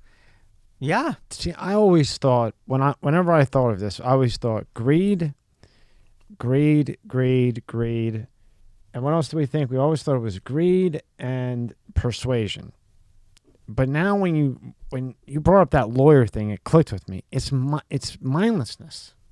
It's mindlessness and greed. And in my opinion, like way more than me, but it might be 50-50. Just mindlessness 50%, greed 50%. I never thought I would say that, but the only question I have is and I said this in the beginning, and I mean no disrespect saying this, how do you stop this? Because we've, as a society, it's just been ingrained in our heads. You talk to kids, just Google it, just find the answer, just Google it. They've taken a hold of a society, of a world. How do you how that's my question. How a lot of money. Well, again, you could make the surveillance business model illegal. Is that going to happen in the U.S.? No, but it could happen in the European Union, and it would affect Google worldwide because I think it's 5 of Google's 13 data centers are actually in the EU. You could set up monitoring systems worldwide, and we're not going to stop with the U.S. So once we have our full system, the digital shield, set up in the U.S. next year, we've already been approached by foreign organizations from Sweden and Canada and South America. Fantastic. We're going to try to help other people to set up similar systems, and monitoring will make a big difference. And then, there's that little suggestion I made in Bloomberg Business Week, which is you could make Google's index into a public commons. And that's very light touch regulation. The index is the big database they use to generate search results. But if you made it into a public commons, it means anyone could use that data or those data to set up their own search engine. And so you would end up with a lot of innovation in search, which is stopped 20 years ago. And you would actually have some progression? Yes. Not the same. No, you'd have all kinds of new kinds of search tools available. And you would end Google's worldwide monopoly on search because there would be eventually thousands of search engines, some set up by high school students, some set up by companies. And they'd all be vying for our attention. It would be exactly like the world of news media. There are thousands of different entities. They're all drawing on the same data, which is what happened yesterday, right? They're all drawing on exactly the same facts, but they do different kinds of filtering and ordering, and because they're appealing to different groups, and they interpret what's happening differently, right? What a simple relation, kind of different, be like a Napster. Remember when Napster was out? Sure. LimeWire? Sure. If I had a playlist, I could share my playlist, search. If that happened, I'll tell you what, that would change everything because, you know, a lot of kids are into the games, they're into gaming. If they could go make their own search engine and have the open source and be able to build that, you'd have 900 million different search engines. Which would be healthy. Awesome. It would yeah, be healthy. It'd be awesome. You'd have competition and you'd have creativity. People think Google was the first search engine. They were the 21st search engine. When Google started, search was competitive. Unfortunately, around 5 to 10 years after they started, they dominated search. Yeah. And, you know, no one's been able to touch them since then. And, of course, now then they discovered over time, again, how they could get more and more data. And so they bought YouTube, and then they made Chrome, and then Android. And so they, you know, they've just kept mushrooming, and they discovered more and more ways to use their data to manipulate people. I remember me growing up, it was AOL with the dial-up. Yep. Then everybody used Yahoo. Yahoo was the big thing. Everything was Yahoo with the exclamation mark. Yahoo. Then Bing for a real short period of time, and then all of a sudden, bang, Google. But see, Google is all over the place where you don't even know they exist. So, for example, yeah, they're within. Yahoo stopped crawling the internet, I think, more than 5 years ago. Yahoo gets its search results from Google. Just like Siri, which is Apple's, you know, personal assistant, Apple pays Google about $6 billion a year to get answers for Siri. Wow. So they're using Google Spider to get, wow. So, you know, they have access to the index. That's what I'm saying. They have access to that database to draw content from. And so, you know, the more I've learned about all of this stuff, the more concerned I've become. But I still have nothing against them. I think what they're doing is brilliant. You know, and when I figure something out that at first I don't understand, I go, the first thing I say to my staff is something like, my God, that's genius. That's just genius what they're doing. I wanted to hit that hard because when I was searching, Epstein hates Google, blah, blah, blah. Now, this is after I had even emailed Laura, and she thinks I'm nuts, I think. And I said, Doctor, I'm still up reading. You know, and when you go to Google, oh, Epstein hates Google, blah, blah, blah, blah, blah. But then you read your articles, as I said earlier, data, facts, numbers solve the problem. And I want, Rob, play about 2-3 minutes of Larry King, because Larry King, man, what a legend he was, huh? Absolutely. I mean, who's next to him? Who's next in line? Maybe Johnny Carson, maybe people would say. I don't know. But Larry King, he was just, my grandma watched him constantly. You got the sound, Rob? Yep. Okay, hit play, Rob. It's in that lower left. Why is the volume not working? You got the controller? Yeah. Sorry about that. No audio. Try on the keyboard. The democracy. There we go. He wrote about all this in a fascinating just cut this out, so it's right. Could Google actually rig the upcoming presidential election? That's the claim made recently by Dr. Robert Epstein, the acclaimed psychologist, researcher, and author.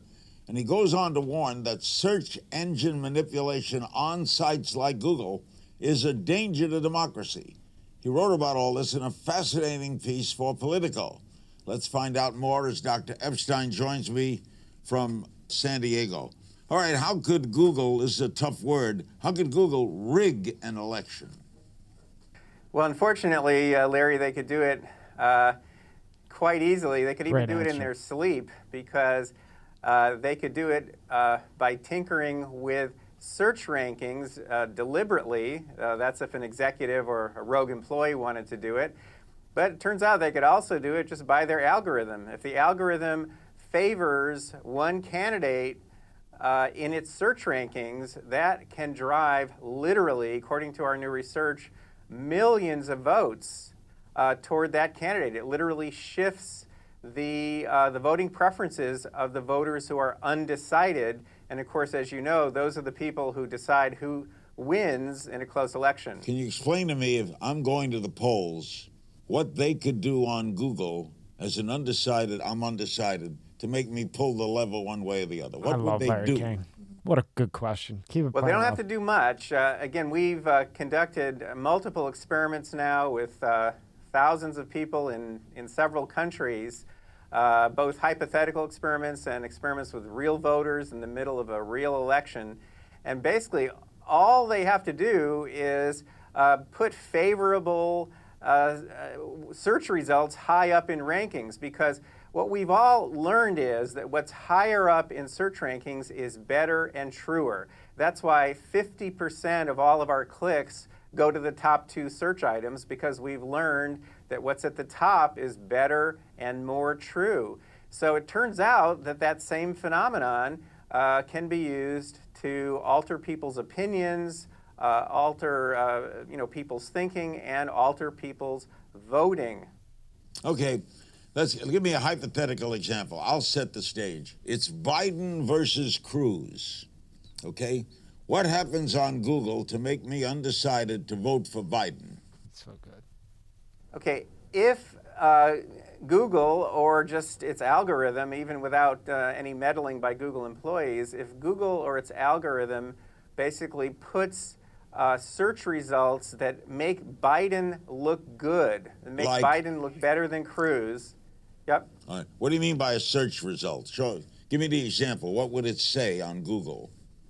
Well, sure. If you were searching for Biden or the 2016 election, or you were searching on immigration or any one of hundreds of topics that are election related, if near the top of your search results there was a link to a web page that make Biden look really good compared to Cruz, that's all it would take. We literally easily can shift more than 20% of undecided voters toward whichever candidate that we favor in search rankings. In some demographic groups, we can shift up to 80% just by favoring one candidate in search rankings. Did they do this in any previous election, to your knowledge?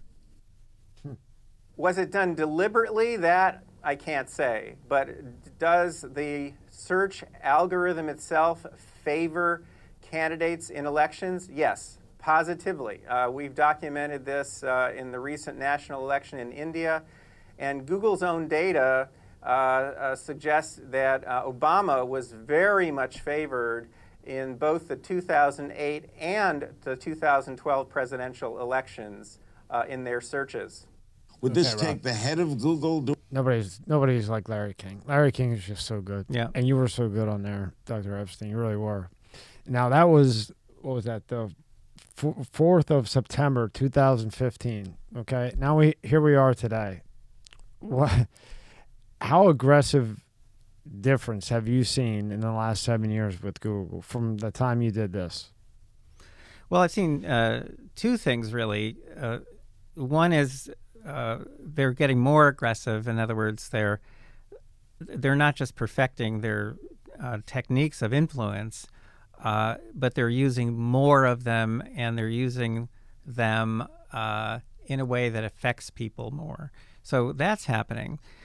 On the other hand, we got a glimpse of another possibility, because in 2020, on October 30th, right before the election, I was so appalled at the bias we were seeing, mainly on Google, that I decided we're going to go public. And in previous elections, we waited till long after the election. We didn't want to mess with elections and cause chaos and so on. But I decided to go public. So I had a personal referral to a reporter at the New York Post. She wrote a fabulous piece. So she got the assignment. She wrote a great piece. She read parts of it to me on the phone. It was awesome. Her editor then made the obligatory call to Google, and the piece was killed. Now, this was being considered, I know, for their front page, and the piece got killed, literally pulled. Now, what happened in that conversation? I don't know, but I do know this, that at that time, the New York Post was getting about 45% of its traffic from the Google search engine. So, just a few weeks before, New York Post had taken on Twitter for suppressing its story about Hunter Biden's laptop, but they were only getting 3% of their traffic from Twitter. So, people have to think when it comes to Google. They can't make the usual decisions they would make, the usual personal or business decisions they would make. They have to think about Google. But I also sent our preliminary data to Ted Cruz's office. And on November 5th, Cruz and 2 other senators sent a very intimidating letter to the CEO of Google, 2 pages summarizing my data and saying, how do you account for this? You've testified under oath that you don't meddle with politics in the U.S. This appears to say that you do. So what happened? They shut off all of the manipulations in the Georgia Senate races.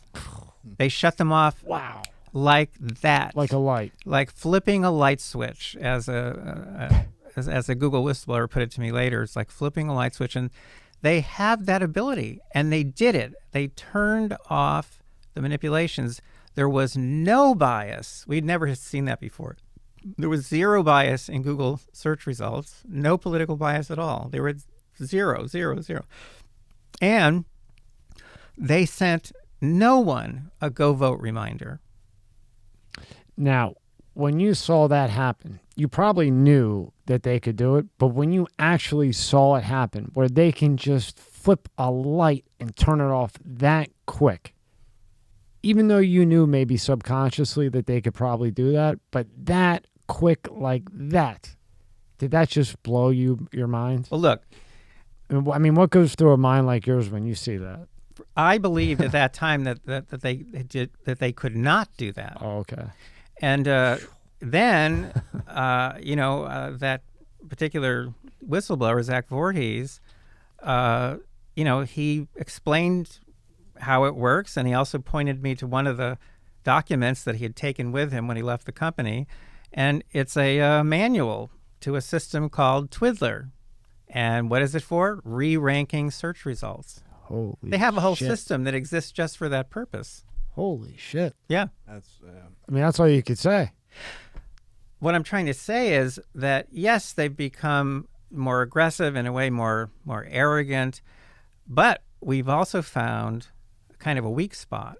That is to say, if we are doing to them what they do to us and our kids, that is to say, we track them, we monitor them, and if we do that and we expose them and we get officials involved, they will back off. So now you might be thinking, well, what happened in the midterms then? Because obviously something went wrong in the midterms, because there was... Looks pretty damn close to me. Yeah, no red wave. And that's what I discuss in this new article, how Google stopped the red wave. What happened was we contacted some senators and, we contacted some officials, but for one reason or another, we could not get a letter sent, not in time. And, that's a great shame, because even if Google had been sent that kind of letter a day or two before the election, in a lot of these very, very close races, Like Arizona. they would have gone the other way. They would have gone the other way because Google could shift so many votes at the last minute, even on election day. That's when they send out those go vote reminders. It would have changed the outcome of the election if we had been able to get someone to send that letter. We were unable to. And by the way, it wasn't for lack of trying. We were putting a lot of pressure on some senators, and the pressure was coming from different directions. Not from me. It was literally coming from, some very influential people and major donors, and we couldn't get a letter sent. So clearly part of our planning now long term is to have literally a department of public relations which just builds these relationships and educates officials about what it is we're doing and what they need to do also to make sure that these manipulations do not occur. Also, I really like the idea that you had stated earlier. If some of these, EU countries, they adopt this, and other countries, then it comes out over there and there, and eventually it will come here. Well, you would think, at least. Well, what the EU can do can affect these companies worldwide. That hasn't happened consistently. But for example, the EU a couple of years ago passed a law, which I think is an absolute waste of time, but they passed a law called the GDPR law, which protects people's data, supposedly. Well, California passed a very similar law shortly after, and now a couple other states are considering doing that. Of course, it needs to be federal here, and now then you get back to the Washington problem. But at least you see a little bit of the trickle-down effect that's possible, right? Well, the EU, I think if any dramatic things are going to happen, they're probably going to happen there, because they don't like the fact that their populations there are being controlled by an American company. They don't like that at all, and they have a very, very smart, very aggressive official who's been in charge of these investigations for quite a while, and they've levied, I think, 3 or 4 multi-billion euro fines against Google. I think the total now is over 10 billion euros. And they're about to levy another fine against Google. So, they've been pretty aggressive. Good for them. Good for them. Exactly. Pull up tab 2. I have to ask you about this. So, in high school, what made you decide to hack an IBM, 160? I saw this freaking computer. I go, what in the hell is that? Is that what it was? Is that the correct computer that you decided to hack? Okay, that is a computer that our high school had. So we were one of the first high schools in the country to have its own computer. Can you tell me what the hell that is? Can you zoom in on that, Rob? Like, what are those things there? Or maybe it won't let you. Well, to use it, you had to learn what's called machine language, and machine language is still what runs all computers. But in this one, you had to literally, know the exact commands that would move data from here to there, or that would add 2 numbers. And so I was one of the only people in the high school who got interested in this. But then also I ended up because I had these unusual skills, I ended up being employed by a big insurance company to do computer stuff. And while I was there, I thought to myself, wow, they actually have, like big computers here. And so I programmed one of their big computers to play 3-dimensional tic-tac-toe, which is 4 by 4 by 4. And then I got curious about what would happen if my program played itself. So this was a hack. So I actually did it. Well, there wasn't a word for it back then. Bro, but I actually, was there even a word hack back then? No, absolutely not. Look at that thing. No, I hacked their computer, and so I could, from 2 different terminals, I could have the same program running and have it play itself. And the very first game it played, it tied. Now, I thought it was impossible to tie in that particular game. I thought it was impossible. I've been playing it for years. And it tied. So my program was very good. That's amazing. That is absolutely amazing. It reminds me of the computer. Remember the old Willy Wonka? When he's like, I'm going to tell the computer, where is the golden ticket found? Hitting all the buttons. That's what it reminds me of. I know. I looked it up. I saw it somewhere, and I go, I don't even know what I would do with that thing. Oh, my God. That is actually the exact model. That's the 1620. Wow. That brings back memories. I bet it does. Very creepy. But what sparked you? Like when you saw it in your mind, what sparked you to start playing with it? It was just in your DNA. It had to be. Well, when I was younger, especially, there were a lot of things that just came very easily to me. So this was just one of those things that it came easily to me. I'm a very curious person, and by that I don't mean weird. I mean I'm curious about things, and just as Skinner was just genuinely curious about things.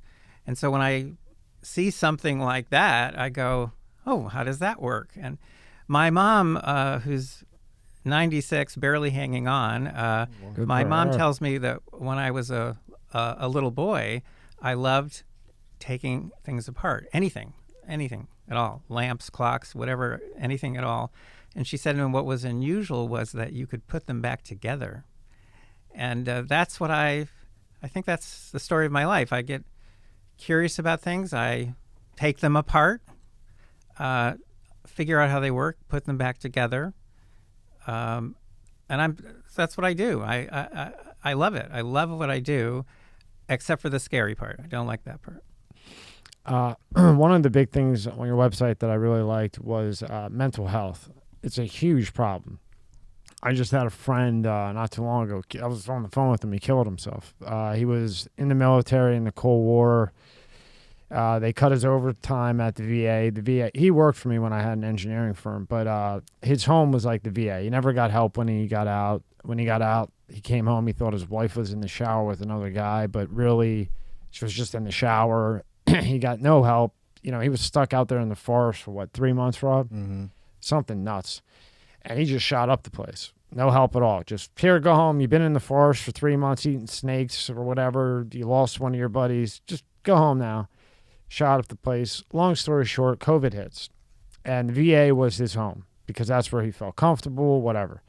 They cut his overtime and he just lost it. Killed himself. On the phone with him, tried to get there, but it was too late by the time that happened. When we get into mental health and you hear ADHD, you hear OCD, all the 9 million different things that we hear that our grandfathers never even heard of. Right. If I would say to my grandfather, if I could bring him out of the ground and say, Pop, you ever hear of ADHD? He'd be like, what is that stupid thing? Go mow the lawn. Right. Something like that. When did all this ADHD, all these mental things like this, is ADHD even a thing, in your opinion? Is it a disease or a mental disorder, or is this just something that was created by big pharma to give somebody a pill, or is it something that's in the food, the drinks that's creating this, the vaccines that maybe weren't tested correctly? I don't know. Where does all this stuff come from? I'm glad you asked about mental health, because I do have an online test, which is at doyouneedtherapy.com. I think it's also at areyoucrazy.com. But usually we just tell people it's at doyouneedtherapy.com. And it's based on the DSM-5, which is the manual that mental health professionals use to diagnose people. But we make it very clear that the test you're taking, although it's based on the DSM-5, it cannot be used for diagnosis. You have to see a professional. Now, having said all, and by the way, it's one of my most popular tests. So having said all that, I can tell you something that might surprise you. I am one of those psychologists who does not believe in this diagnostic system. I'm not the only one. That system has been debated by professionals in various mental health fields for 100 years. It's a deeply flawed system. Well, that's an understatement. Take the DSM-5, for example, which I think was released in 2015. The main reason it was released when it was released is because the American Psychiatric Association, which publishes it, was on the verge of bankruptcy. Because the previous version, the DSM-4, sales slow down, right? Once everyone has one, then sales slow down, and they were on the verge of bankruptcy. They had to get the new edition out. And in fact, they rushed it. And they rushed it in such a way that a lot of the categories that were in there really were did not hold up well to scientific scrutiny, and they knew that. So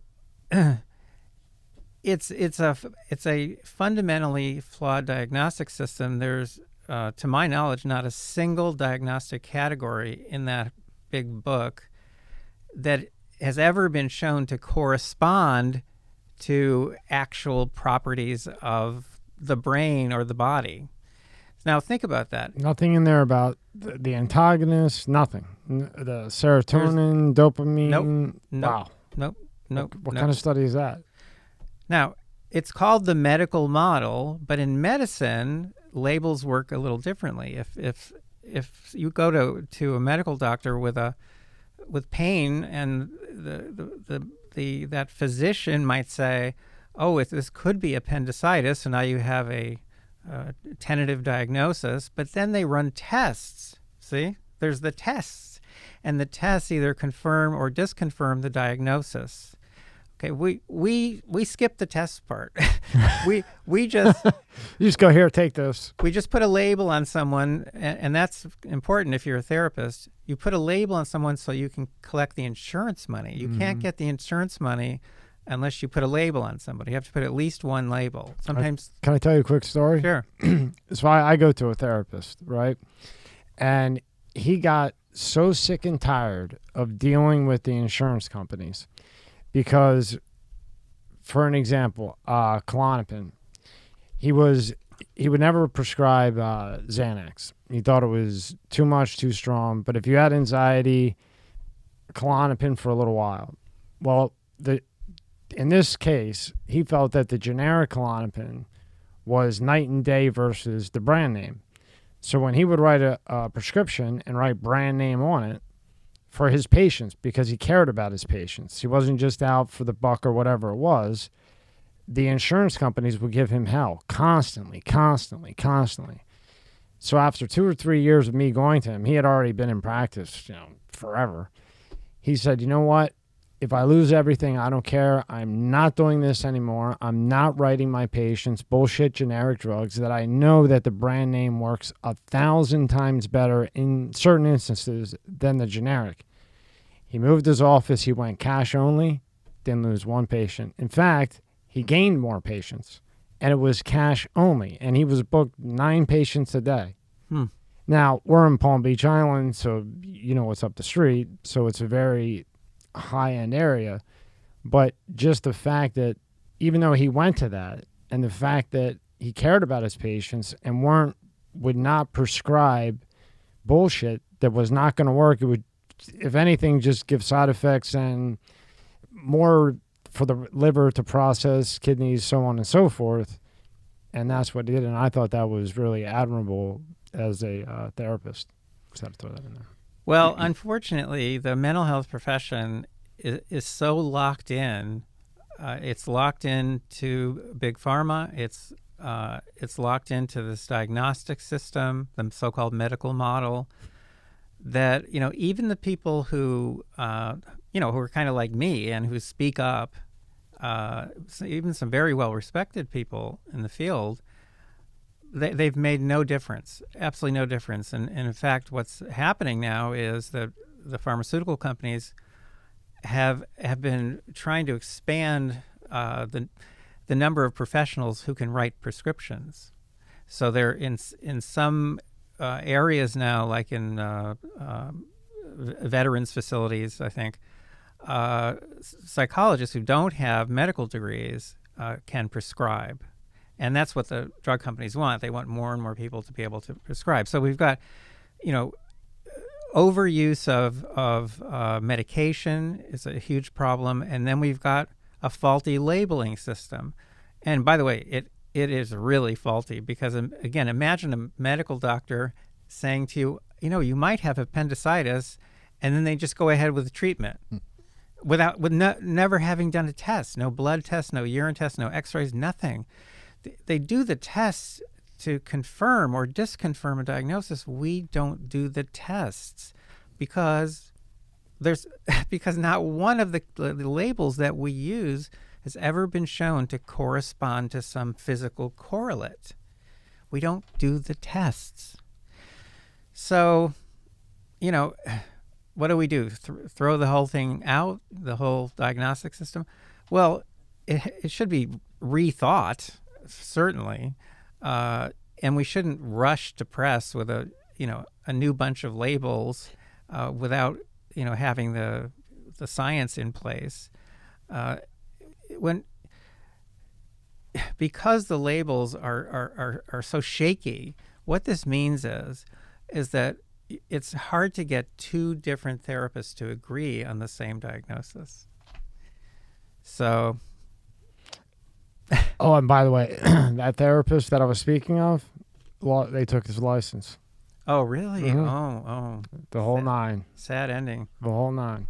Yeah. Isn't that shocking, huh? I'm sure you're not shocked by that.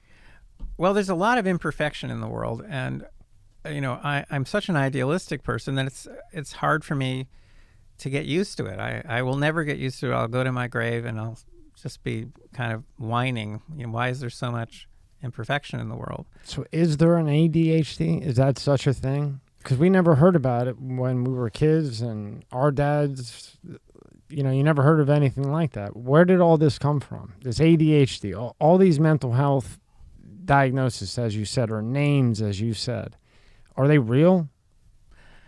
Well, they're always based on something. Okay, so ADHD happens to be one of those categories that I'm very uncomfortable with, and I think it's a label that is misused, over-applied. Okay, so you happen to hit one of them that I'm uncomfortable with. I'm uncomfortable with borderline personality disorder, but the labels are all based on something. Now, sometimes unfortunately, what's driving the use of the label, I hate to say this, but it's the sad truth, is the desire to expand the market. So I'll tell you one of the changes that was made in the DSM-5 that I thought was reprehensible. In the DSM-5, they added mourning, MOURNING. They added mourning to under the label of depression. So clinical depression. So in other words, all previous editions excluded mourning. Mourning was considered normal. Okay, of course it's normal and healthy. And if someone didn't mourn when a loved one passed away, that would be considered something wrong. Right, abnormal. Exactly right. But what they did in this new edition is they added mourning in as a disorder. What? Under the general label of clinical depression, which basically, what does that do? That increases their market by, well, let's see, how many people are there who mourn each year because a loved one dies? 1 million, 5 million, 10 million? See what I mean? Wow. It expands the market. It means they can get a lot more money out of insurance companies. I was with a girl for a long time. She had a 3-year-old son. He was just hyper. He played basketball all the time, just like any other boy, running around like a nut. We take him to the doctor. This is when I was like 23. I didn't know anything at all. Just a complete idiot, really. And they say, give him Ritalin. This kid was the happiest, laughing, running around, playing, touch and run. He got on that Ritalin, and this kid turned into, I didn't even know who he was. Fighting with his sister all the time, miserable, wouldn't talk. Hey, buddy, what's up? What's going on? I mean, zombie. Right. Took his personality completely away. Before he was on it, always happy, smiling, laughing, playing around. On that, zombie and miserable, and couldn't eat. And I mean, it was just a disaster. And then, we obviously got him off of it, but it's just so nasty. Well, this is so it's all money driven with big pharma. A lot of it is unfortunately money driven, and there's some other factors that we've talked about. Another one is just convenience. A lot of people are unable to make certain kinds of changes in their lives or their habits just because, well, using Gmail is convenient.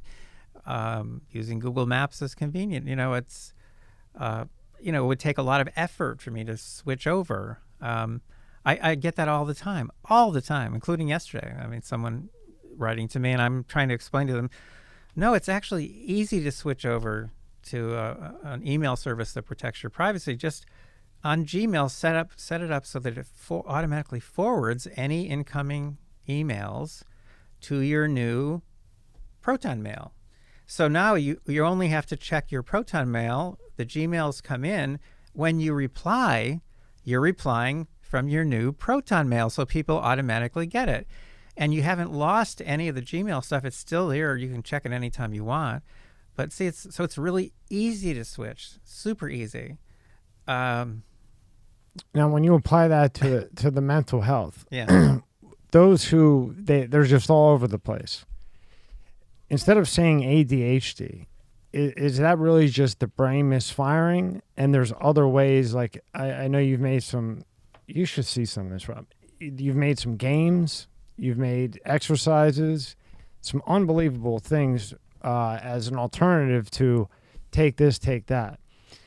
But is there really a misfiring up there? Is it based from maybe the way that they were raised? Is it genetic? What's your opinion on, and I'm not just saying ADHD, just mental health in general, depression, low self-esteem, so on and so forth. Well, low self-esteem, that could be a lot of different things, but the main ones. Well, behavior in general, emotions in general, they're always occurring because of some interaction between our genetic endowment, what we inherited from our parents, and the environment.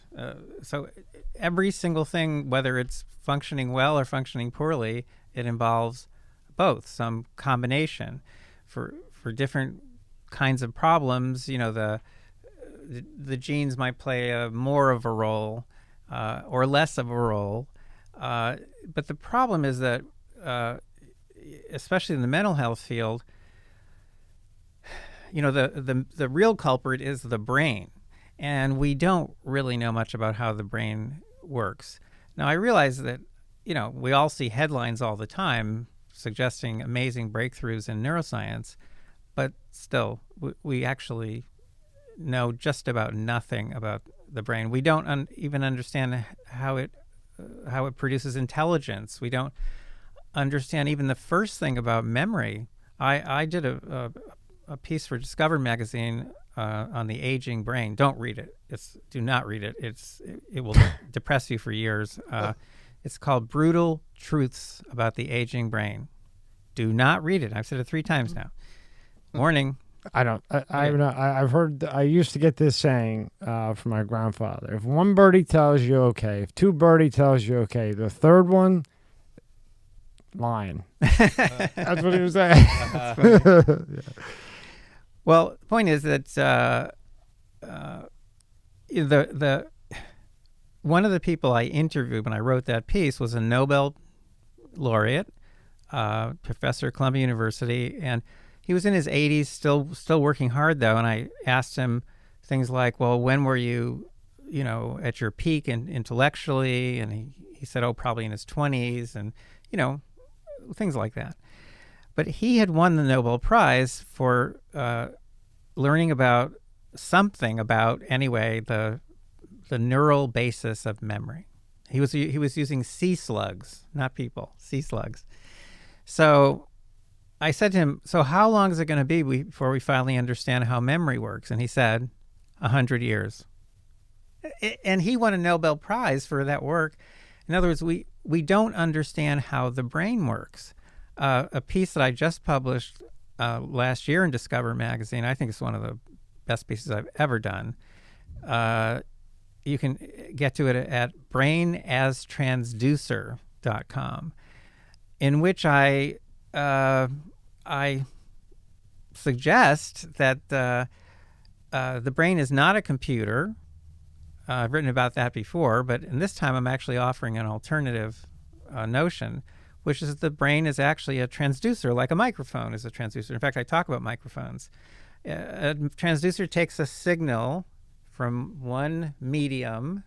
So the voice is producing vibrating air.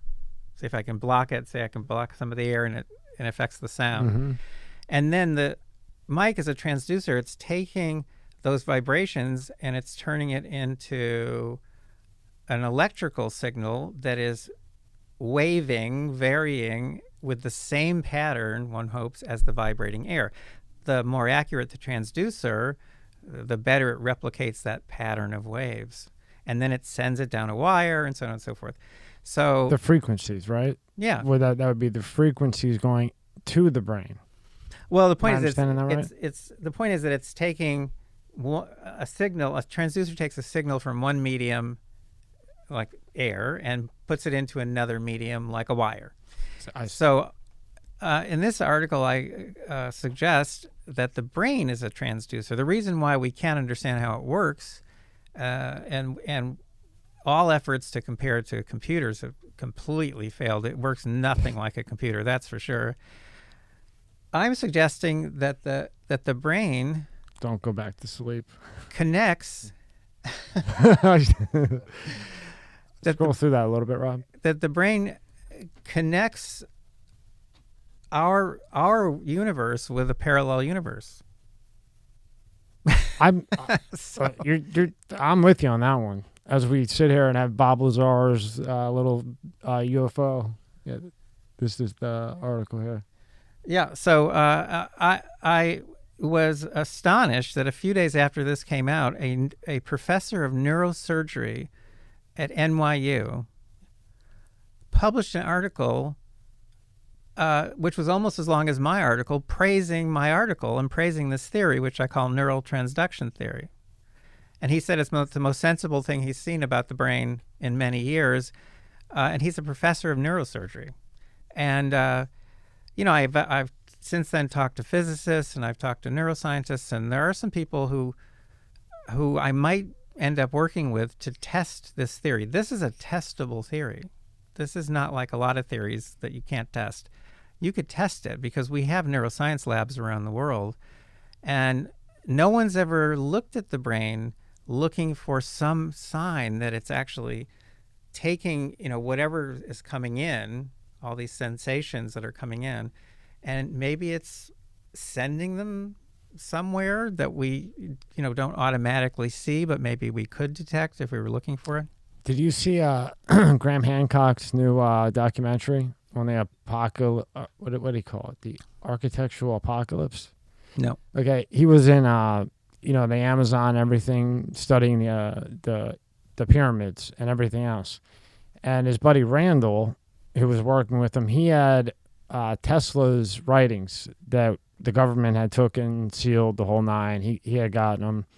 And then another group came along, and he had to hold on to all this information for 7 years. This might not relate to what you're saying, but I think it will. And their conclusion was as to how the pyramids were built and all these other things was telepathically and vibration. And a great example that he gave was if I take an electric razor or a battery-operated razor and I hit the button and it vibrates, it's going to move from here to there over time, or maybe it moves here, right?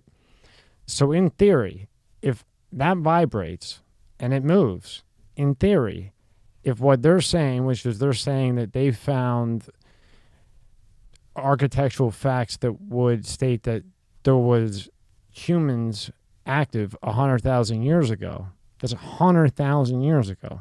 So their technology could be nothing like ours. Well, obviously it wasn't.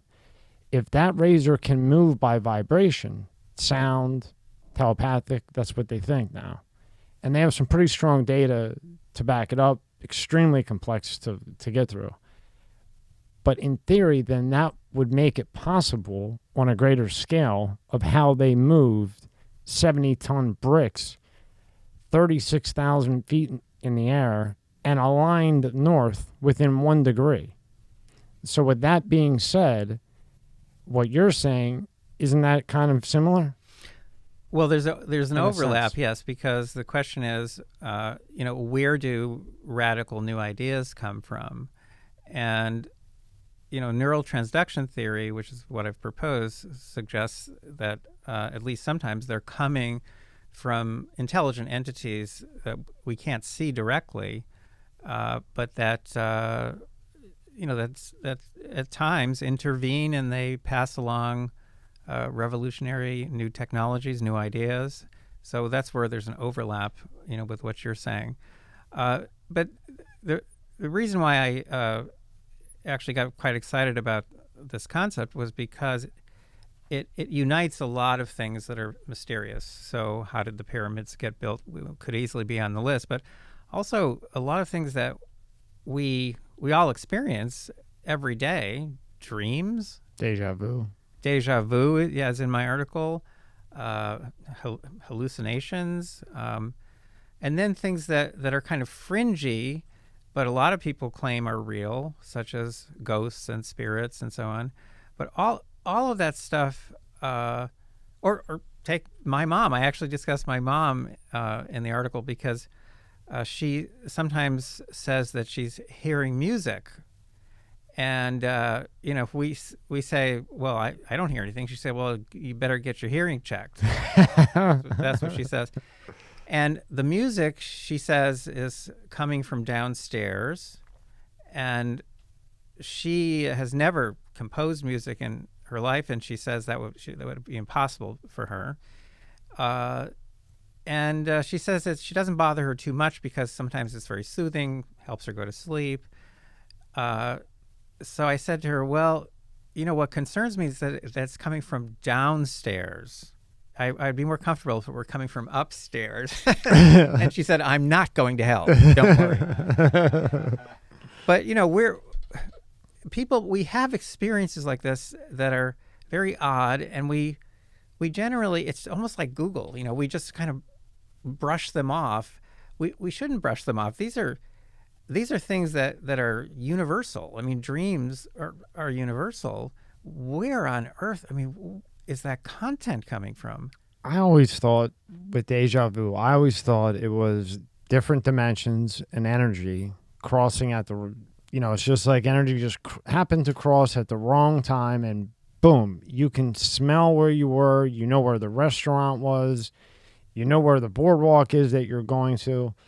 So my hypothesis was always it's different dimensions and energy, and they just happen to collide, cross at the wrong or right time, whichever you want to believe, and bang, there it is. Or, a friend that you haven't seen in 10 years is in Philly. It happened to him. And Rob, I saw you.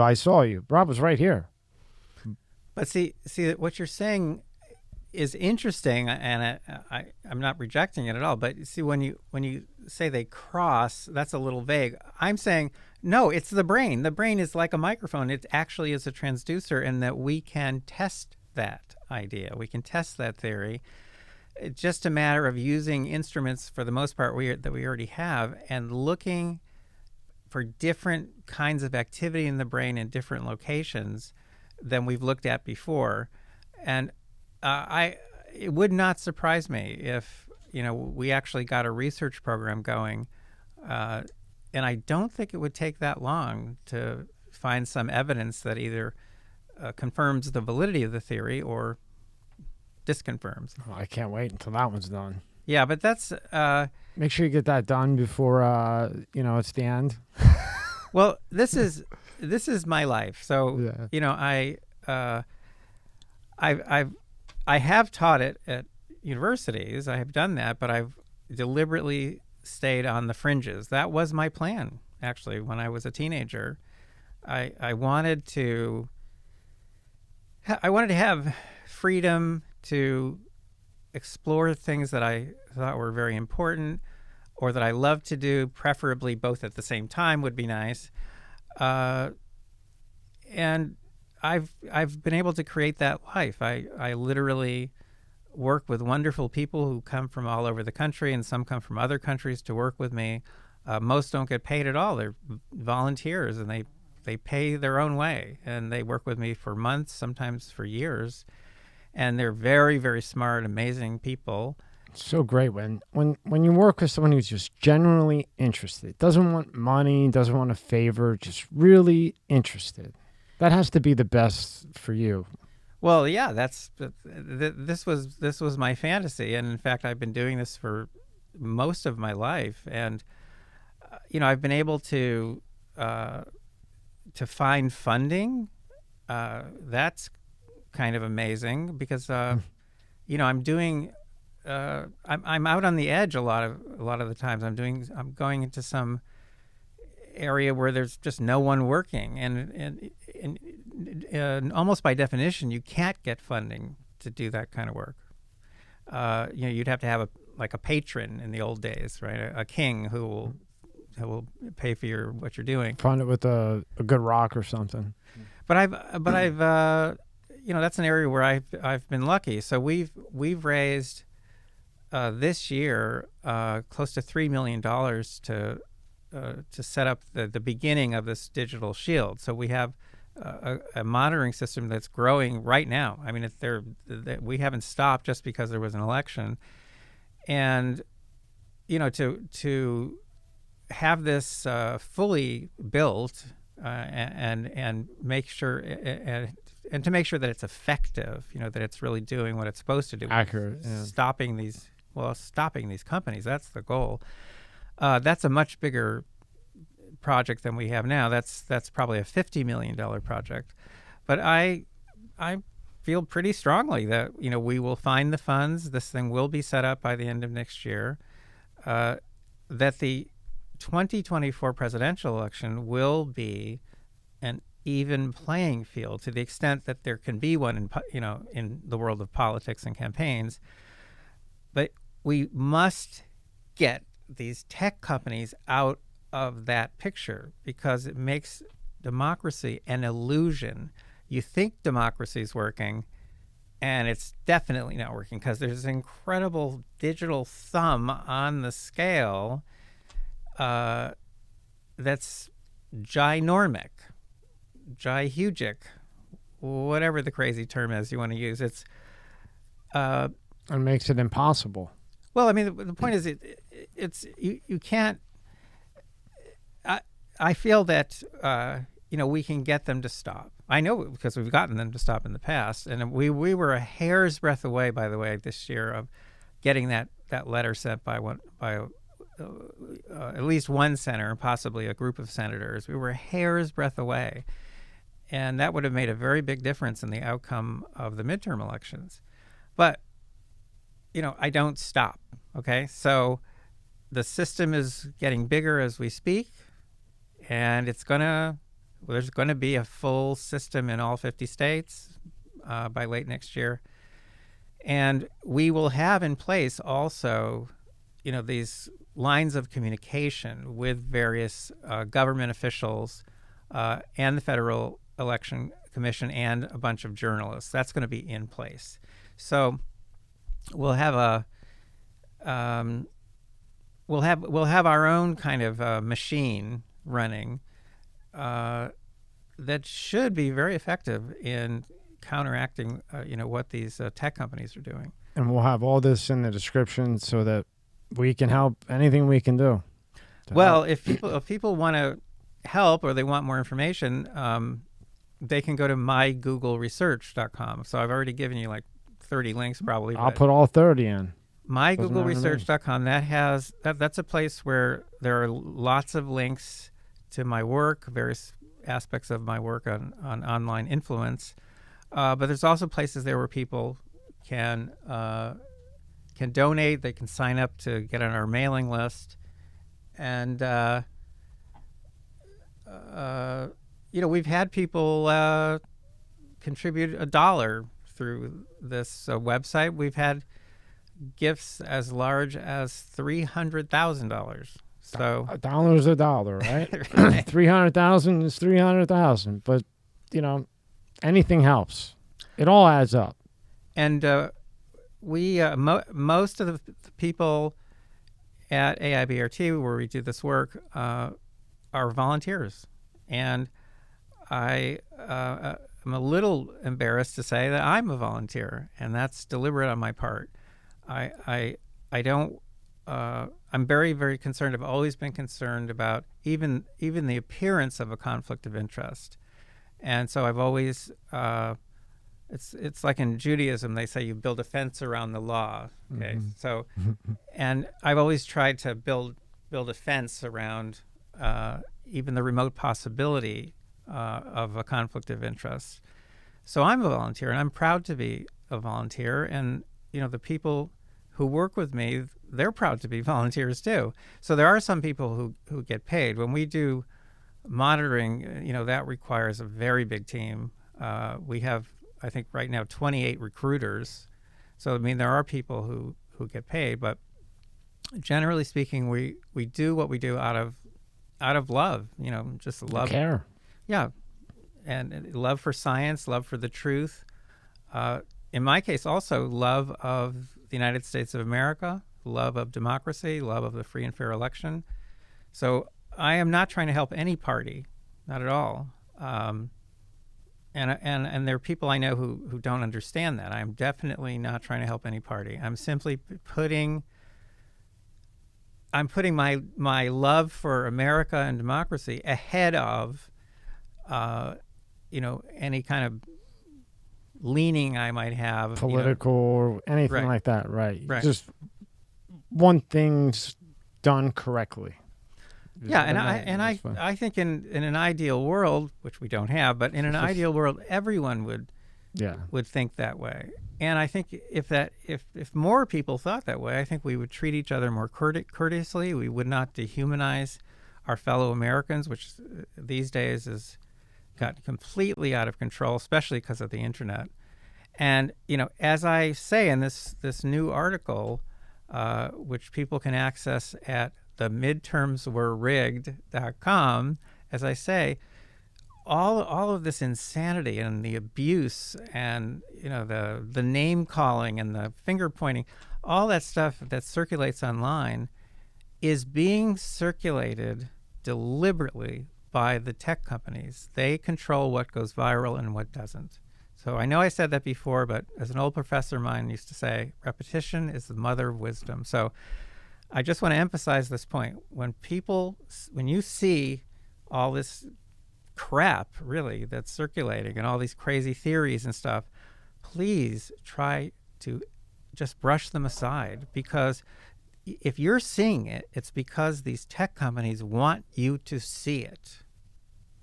These tech companies want you to see it. They If want you to see it. They want you to see it. That's correct, because if they didn't want you to see it, They wouldn't see it. They would suppress it. You don't know what they don't show, right? So if you're seeing something, they want you to see it. And if it's going wildly viral, they want that to occur because they have control over that. And that's a reality. That's something I've not been emphasizing in recent years, but I'm going to start emphasizing it now. That we need to wise up. Okay, that's a good New York term. We need to wise up. Think for ourselves. Yes. In fact, I am working on a book, although I haven't been able to get a book contract in almost 10 years, but I am working on a book, and the title is Think Again. That's actually the title. It's a great title. Yeah, I forgot the subtitle, but it has something to do with big tech. Well, when it takes you 10 years to get a book published, you might forget the subtitle, and because you probably tried 10 other ones that didn't work or whatever it may be. But that's what we need to do. We need to we don't have to be experts, but we have to just develop a little bit of sensitivity, just a little, some smarts. Speaking of smartphones, what about smart people? It's just some smarts, some street smarts regarding these tech companies and how they are messing with our lives. We just need some street smarts. And then we need to work together and, solve this problem. I think in my mind, it's the biggest problem there is, because you don't know, they don't announce what their agenda is. And then not only that, we know for sure that they have different agendas in different countries. So here, my left-leaning friends are thrilled that the tech companies support the left. But in Cuba, Google supports the right. Really? Oh, sure, because the left is in power and the left hates Google. So there they support the right. And Google, of course, off and on has worked closely with the government of mainland China to help mainland China control the Chinese people. So they do whatever the heck they want to do. Unbelievable. Whew. Hitting mental health real quick again. Where do you stand with psychedelics? I had talked to, before he died, Dr. Bagdown. He was a Nobel winner too. And he had strong data with ketamine, IV therapy. He thought microdosing of psilocybin was good, so on and so forth. Not where you're seeing things, microdose. Yeah. And a few others, DMT to an extent. Where do you stand with that? Well, that's a little outside of my area of expertise, but I will say this, that we should be exploring alternatives. And, we've seen movement there. So even in federal funding, we have seen, in the last 10, 20 years, we start to see money going to support, research on, alternatives to traditional medicine.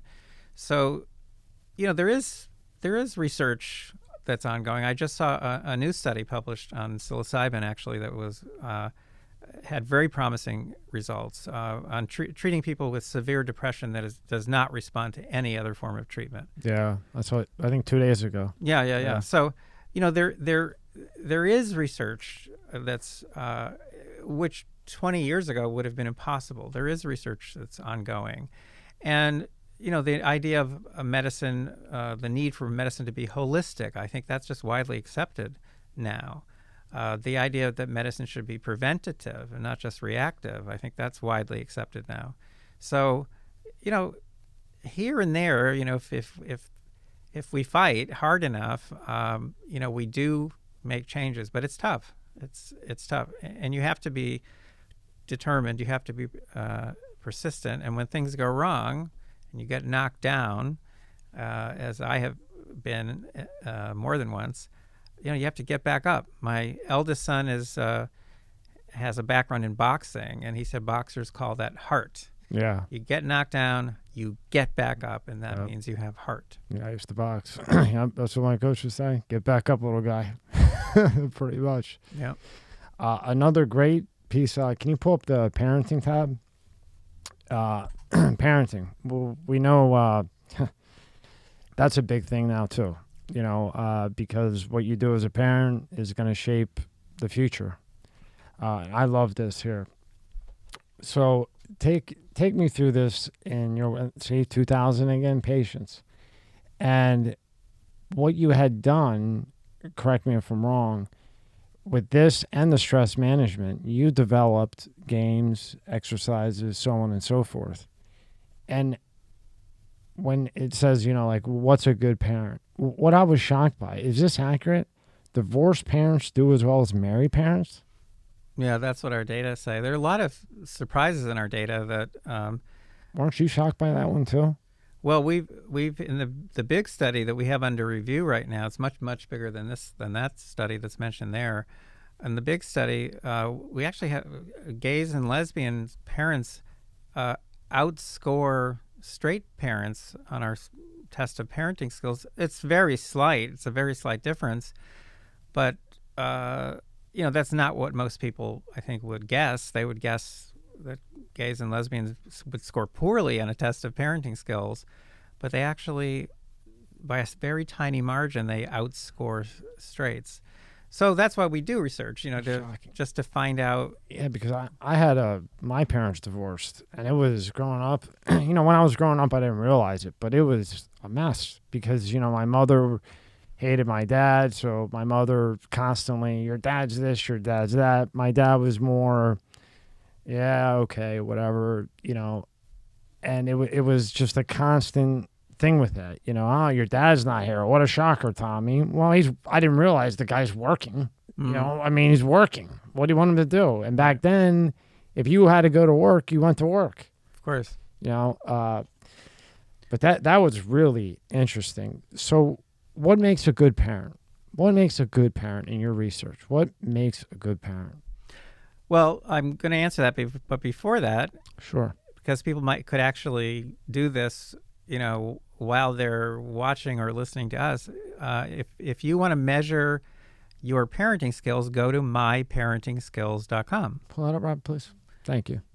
And that is a as we say, a validated test of 10 different parenting skills, all of which have been shown in various studies to have some value in parenting. That is, in producing good outcomes, like happy, healthy kids or good relationships with your kids. So, you can take that test. It's free, totally non-commercial, and it'll give you scores in those 10 areas, and it'll explain them. And it'll show you where you're strong, where you're not so strong. Now, the research is kind of produces surprising results, because the research, first of all, it puts down near the bottom of the 10 when we try to look at tens of thousands of people who've taken the test, and we look at the kinds of outcomes that they report in their parenting, and that allows us to rank order these 10 different skill sets or skill areas. And there are surprises. Like at the very bottom or near the bottom is so-called behavior management. In other words, the Skinnerian type thing, rewards and punishments. And that turns out is not a very good predictor of success in parenting. Now, that's a shocker. I mean, I wish Skinner were alive so I could discuss that with him, because I think he would be shocked. But that's what the data say. And by the way, Skinner would accept that, because he believed in answering questions like this, what makes a good parent, by studying the phenomenon, not just guessing, but by studying it, using rigorous methods. Now, at the top, we also have a couple of surprises. What's not surprising, in fact, I'm so glad that this has turned up over and over again in our research, at the very top is expressing love and affection. That's good. So that is the very, very best predictor of good parenting outcomes. And thank goodness that one always ends up right at the top, because I would worry. Then we have a real problem. That's right. I would worry if it were lower on the list. But the next couple of parenting skills that are good predictors, they're surprising because they don't really involve the children. One of them is getting along with the other parent. If there's conflict, that's really hard on kids. And it's hard on relationships. So, all the relationships suffer if the parents are not getting along. So, of course, ideally they would be getting along in the same household. But basically, what our data is saying is, look, even if they're not in the same household, they need to get along with each other, and the kids need to see that. So that's a kind of surprise. It was a surprise to me. Another one is stress management ends up near the top. In other words, the ability to manage stress, which is another area that I study separately. But it turns out that's a really good predictor of good outcomes in parenting.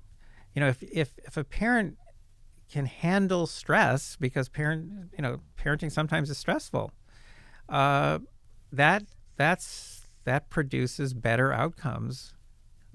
Because if the parent doesn't go nuts over everything, right, and is more calm, that's going to fall then to the child, right? That's right. Because the child is going to see calmness approaches and so on and so forth. If everything's, oh my God, blah, blah, blah, blah, well, right, then the kid. And something I just thought, how we saw that divorced couples ranked well, like they got along well. The divorce rate has gone up. Maybe we see that now because before people would stay married through thick and in Italian shit. Mm-hmm. If they hate each other and are stabbing each other every day, they're married till the day they die. But what is that? Tension. Constant tension in the house. And That's if right. there's kids, like the kid, a lot of people think that if the kid is 2, 3, 4, 5, it can't feel the tension.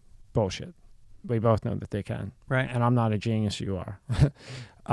So maybe the reason why that scored so high is because if there's a lot of tension and they're fighting, they're divorcing, coming to a common ground, whatever that may be, and they're getting along separated, and treating each other right, and then that child isn't dealing with all that tension and yelling and screaming and so forth. So when you think about it like that, it would make sense. Oh, it makes sense. Once I just had to figure it out. No, well, once we have the data and the numbers are in front of us, we look at it and we go, oh, that's surprising, that's surprising, that's surprising. Then we go, yeah, but that makes sense.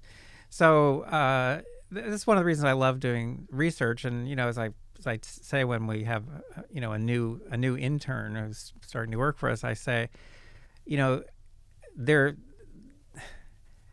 when you're a researcher, and doing serious work and using rigorous methods, I said, you don't know when it's going to come. Might be tomorrow, might not be for 6 months, but there comes a day when you're looking at a screen and some numbers pop up there, and you realize that you know something now about that subject matter that no one in the history of the human race has ever known before.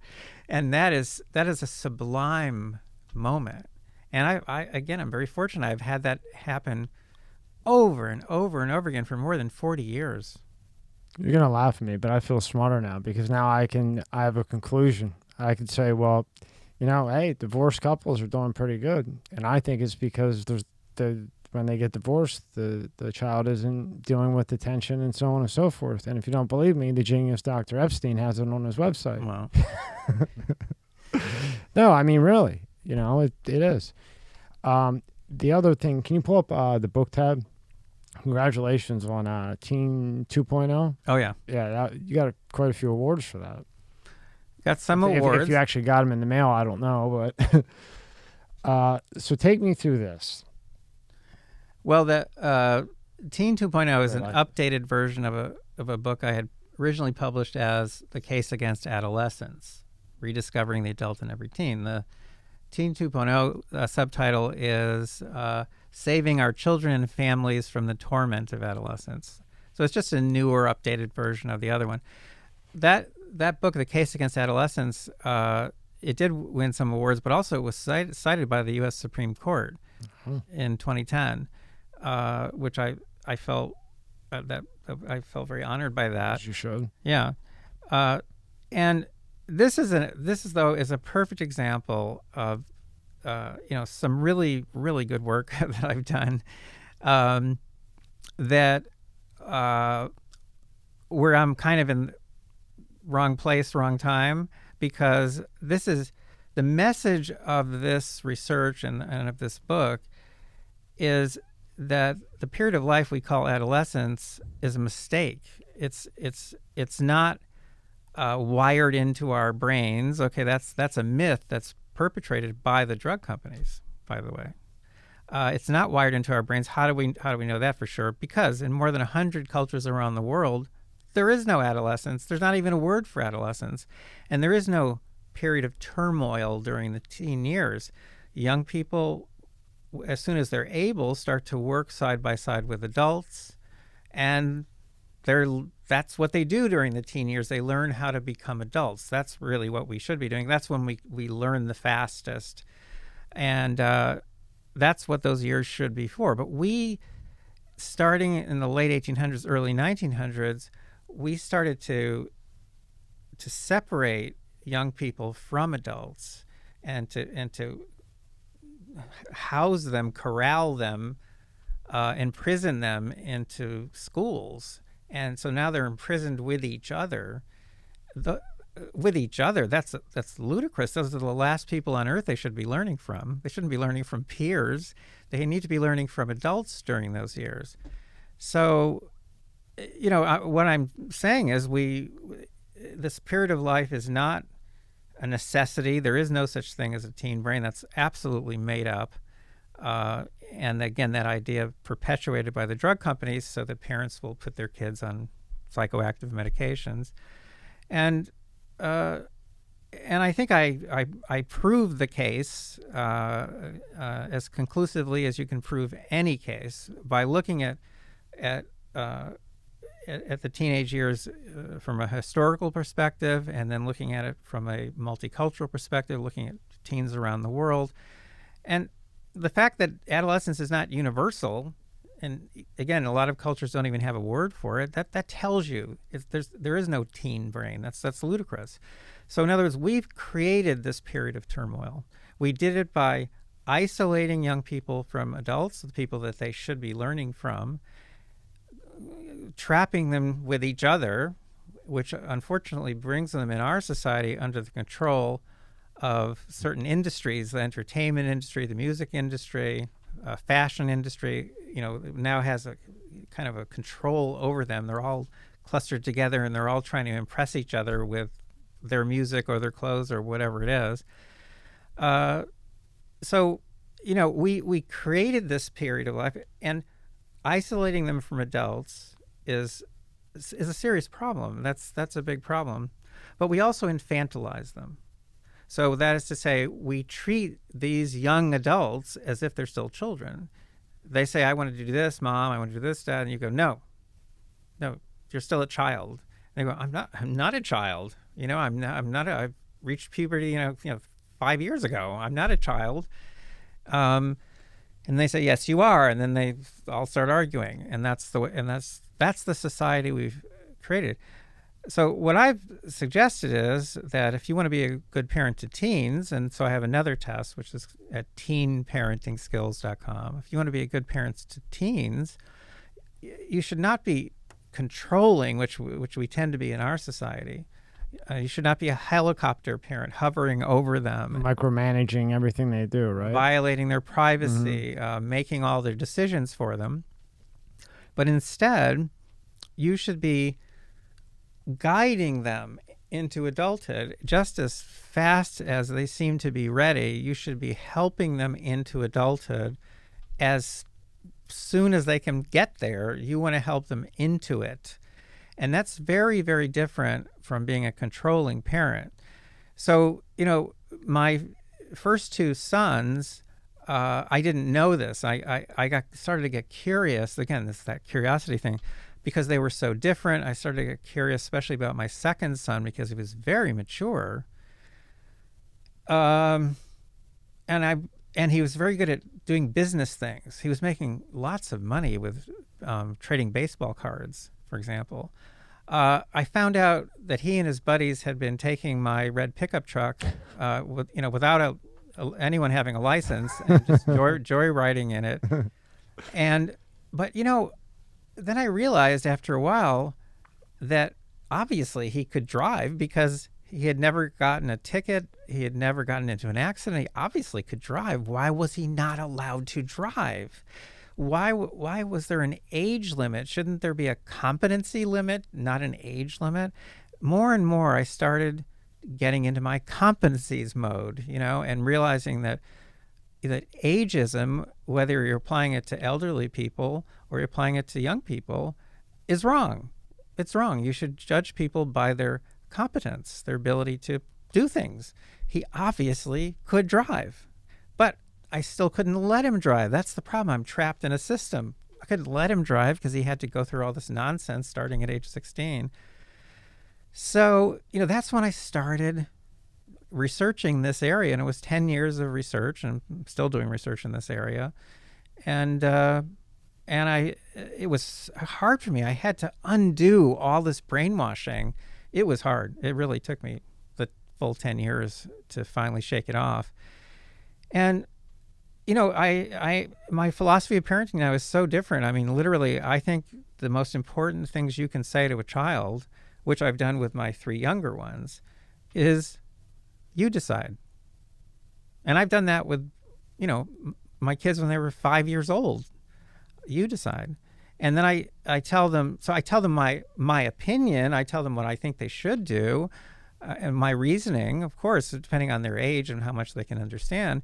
But then I still say, but you decide. So you decide which guitar to buy, or you decide which course to take, or, in other words, things large and small, I say you decide. And you know what? They get very, very good at decision making. Well, you're teaching them what we talked about earlier, instead of being told to do, they're choosing. Mm-hmm. Instead of saying, okay, this is the good one, you're saying you choose.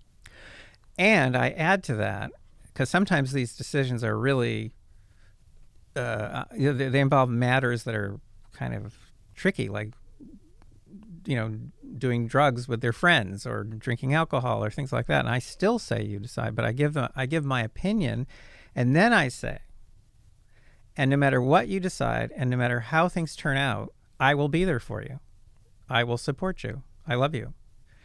And this completely changed the nature of my relationship with my younger ones. By the way, I eventually apologized to my older ones for being a controlling parent. And so it's not like I'm their buddy. Okay, this is not the buddy system, not at all. I'm definitely their parent. I definitely have very strong feelings about things and opinions and knowledge, and I offer them all of that. But then I say, you decide. So there's so many benefits to that, but the coolest one is they know I'm not going to judge them. And so they tell me everything. They tell me everything to this day. All my kids call me up, including the two oldest ones. They all call me up and telling me what's going on, including very, very, sensitive kinds of things they will not talk about with their mom. And they'll tell me anything because they know I will not judge them. I will back them up, and I respect the decisions that they make. That's how I'm going to be too. I'm going to be the exact same way. I remember growing up, if I didn't let an elder finish, I'd get my ass kicked. Any elder, even if it was nonsense, I would get my ass kicked. Anybody that was older than me, they know more than me. You don't talk until they finish. That's how it was.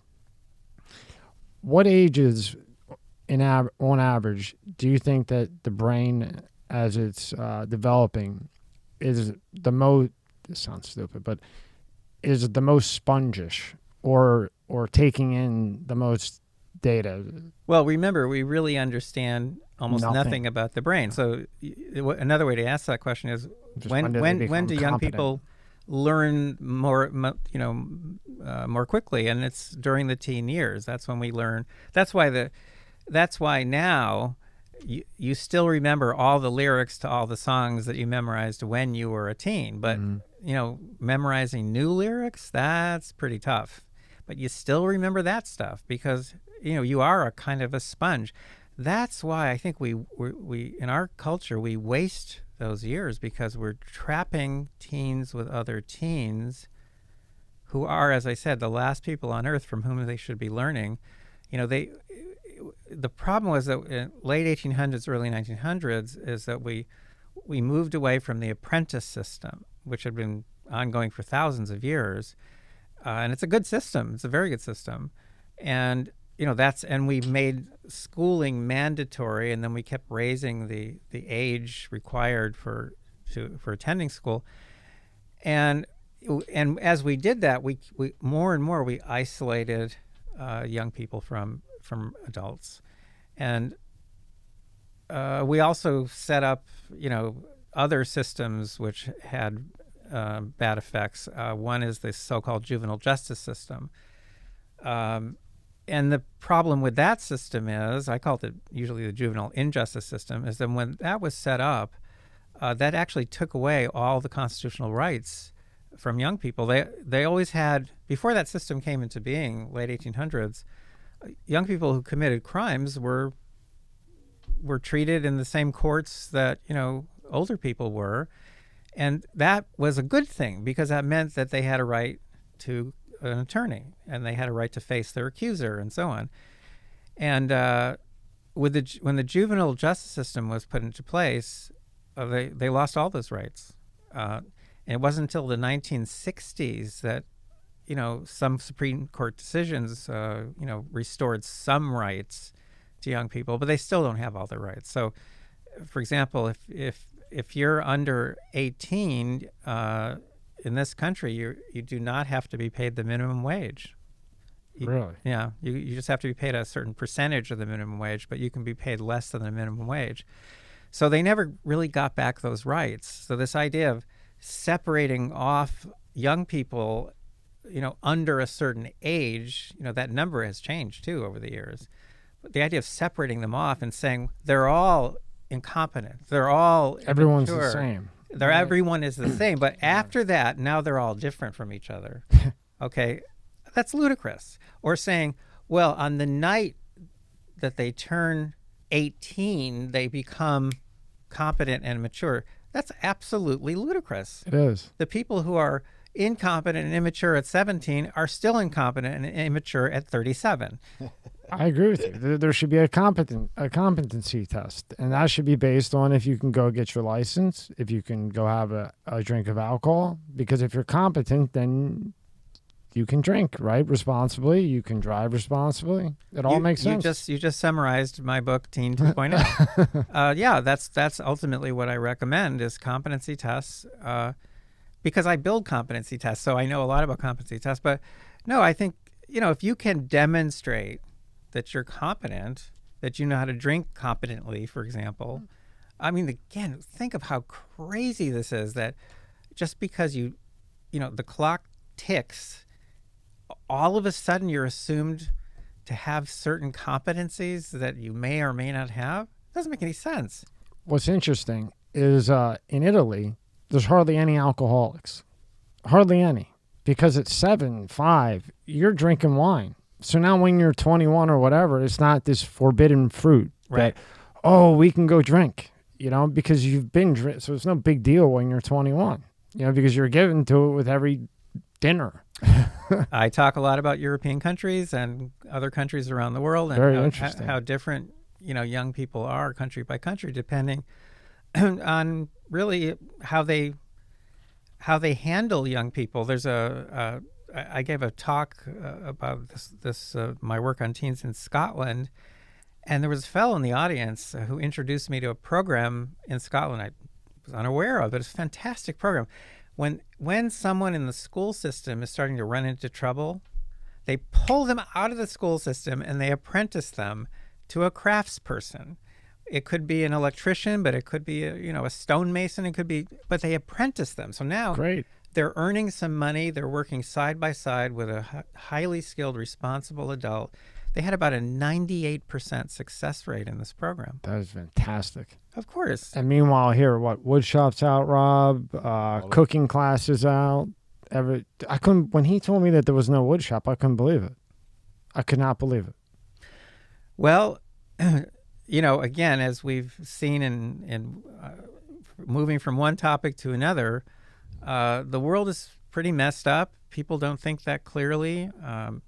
We're mindless about a lot of things, unfortunately, and we just allow poor practices to continue. And that's there's so many parts of our lives that fit that description. And sometimes, it upsets me, but I get up and I break it down. Yeah. Put it back together. Well, and I solve it. Well, I do my best to solve it, and then You've done pretty damn well. And I don't keep it a secret. I put it out there somehow. I get the word out, and here and there are people who, which amazes me, but there are people who follow my work. I just learned. I took my 17-year-old daughter out for Thai food yesterday. Actually, it was yesterday afternoon. We went for Thai food. And she said, "Dad, you're not going to believe this." I said, she's a senior in high school. My economics teacher, it turns out is like a big fan of yours. And she showed us this last week, she showed us your full hour interview with Tucker Carlson. And then the second hour of the class, she had everyone write essays on how they could try to get these companies to stop the surveillance. And my daughter says, and she had no idea that you're my dad. So after the class, I went up to her and I said, I'm kind of related to that Dr. Epstein. And I'm kind of related. And the teacher said, "What do you mean?" And she goes, "Well, he's my dad." And the woman was like shocked. I mean, she was like, shrieking and, "Oh my God, isn't that amazing?" So of course you can imagine how this conversation ended up. Now I've agreed to go into the high school and, exactly. Yeah, congratulations. I saw you on Tucker Carlson today. He's gotten very good. When he first came out, I thought he was okay, and I've seen him really evolve to really good. Especially, I really like his Tucker Carlsons today, especially Greg Nolan, because I'm into that UFO stuff. Well, I like Tucker personally, and it turns out we both went to the same little college in Connecticut, so we have that connection. But he does say some pretty crazy things too. So I think, I didn't discuss that with him when I was up in his secret studio in Maine, but he does say some pretty weird stuff. He latches on to some of these conspiracy theories that are going viral, in my opinion, because the tech companies want us to focus on those things. It sells, right? But he gets caught up in that stuff, and I think, I don't know if he believes that stuff sincerely, or if it's just kind of part of his, his thing, his media thing. I don't know. Did you see What Is a Woman? Did No. you get a chance to see that? No. It's the whole transgender thing, and this guy Walsh, he's literally going undercover, and sometimes not even undercover, and talking to these teachers in elementary schools, middle schools, and they're just talking about changing body parts, so on and so forth, different names, and the way they do it, and how they persuade the parents, without directly saying certain things. It's just a total manipulation tactic.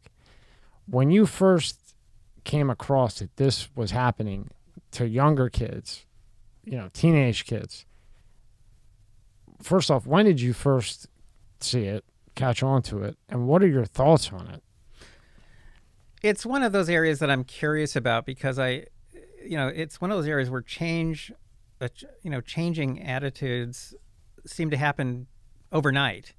And it makes me wonder, again, whether, some of this is coming from the tech companies. And because they have that power, they can do that. Sure. And that's why we're starting now to collect data from kids, starting as young as 5.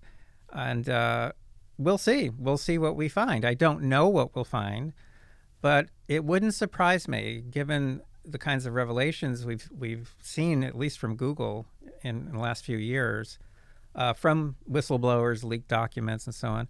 It wouldn't surprise me if at least some of these attitude changes have been engineered by the engineers at Google. It always goes back to Google, because a lot of these kids that got this done, like, complete surgery done, killed themselves. Once they got older, they killed themselves. They got it done at 8, 9, 10 years old, 16, killed themselves, many. Others, extreme depression, massive complications, so on and so forth. And then, you have this being accepted. And then you have, there was a guy, and there's even a website. It's like Freedom for Demi, or I have it up. So this guy is in a foster home. Okay, Dr. Epstein, he's in a foster home. Stabs his foster parent 20 times. Gets arrested. He decides he's going to be a girl. Now he's a girl. They put him in prison, impregnates a woman in jail. So he kills his foster parents. I mean, a bloody, sick death. Not just killed him because he was getting beat. Vigorously stabbed him to death, a bloodbath. Gets arrested, decides he's going to be a girl. Boom, they put him in a woman's prison. Is that not insane or what? And then they actually have a Justice for Demi website. So what do you think at this point about the sex changes, so on and so forth? I'm with you. I think you're probably going to find that it's from Google, or a large majority of it is. It's one thing when you want to dress up as the opposite, but when you're actually getting a physical surgery, I don't know. I mean, well, I think about this in two completely different ways. One is the science fiction way, because I'm a tremendous fan of science fiction. Are you a Star Trek guy or the other one? I'm Star Trek, yeah. Star Trek? Yeah. Okay. So given that it is possible to switch some body parts and, in some sense, not genetically, but physically to some extent, for people to change gender. If you try to think ahead 10, 20, 50 years more, that's going to get better. That technology will get better. It'll get cheaper. And there will be more and more people who will simply choose. And that has nothing to do with so-called, a gender disorder. People will simply choose to spend part of their lives as, one sex and part as another sex. And who knows, maybe some strange combinations. I don't know. I think that's kind of inevitable. I think that's part of humanity's future. And I've seen that in science fiction stories. So part of me is saying, well, I mean, people can choose what color their hair is going to be and, what clothing they're going to wear. And why not? I mean, someday if people want to do that and it's cheap and it's there are no side effects, why not? So that's part of me. But after 18, though, right? Not at 10 years old or 12 years old. Well, again, to me, that would be partly a competency issue. Are they competent to make a decision?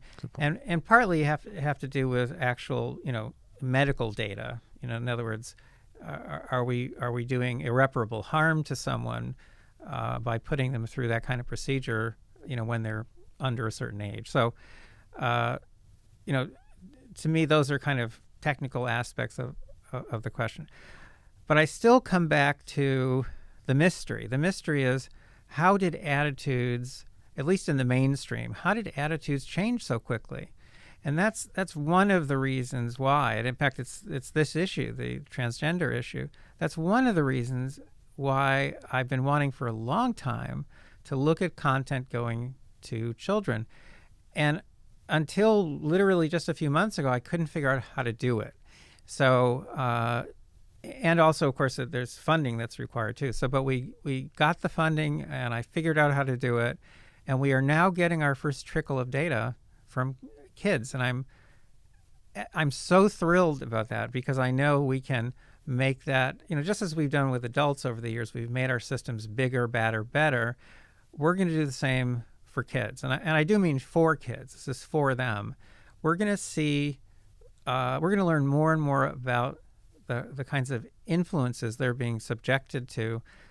There was a time when my daughter, the one who's now 22, she was, I think, 14 or 15. I went into her bedroom at night, because that's one thing parents do. They kind of just, listen, kids, this is real. They sometimes just go into the bedroom where their kid is and they look at their kid and they just say, oh, that's my kid. I mean, and, just making sure everything's okay. I have to remind myself that, like, that is my kid. Like, yeah, Tom, you have a kid. Like, I'll go in and just move the cover a little bit. Maybe her toes are out or something, Yeah, and it's a cool thing to do. So one night I did that when she was 14 or 15, and I noticed there were 5 electronic devices around her pillow. So I am worried. I am worried about what the content is, because I don't think parents really know.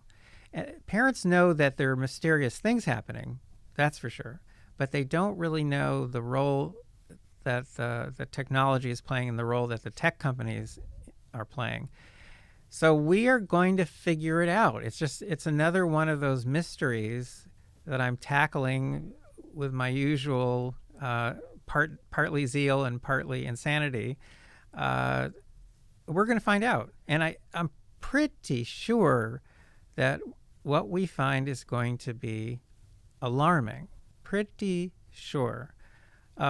Because we know about, here and there about some crazy stuff that's happened when kids are on the internet. There are, for example, even on YouTube Kids, there are these, what would you call it? these pits that people fall into. I think there's a better word, but you can be taken through a sequence of videos on YouTube that can lead you to very strange places.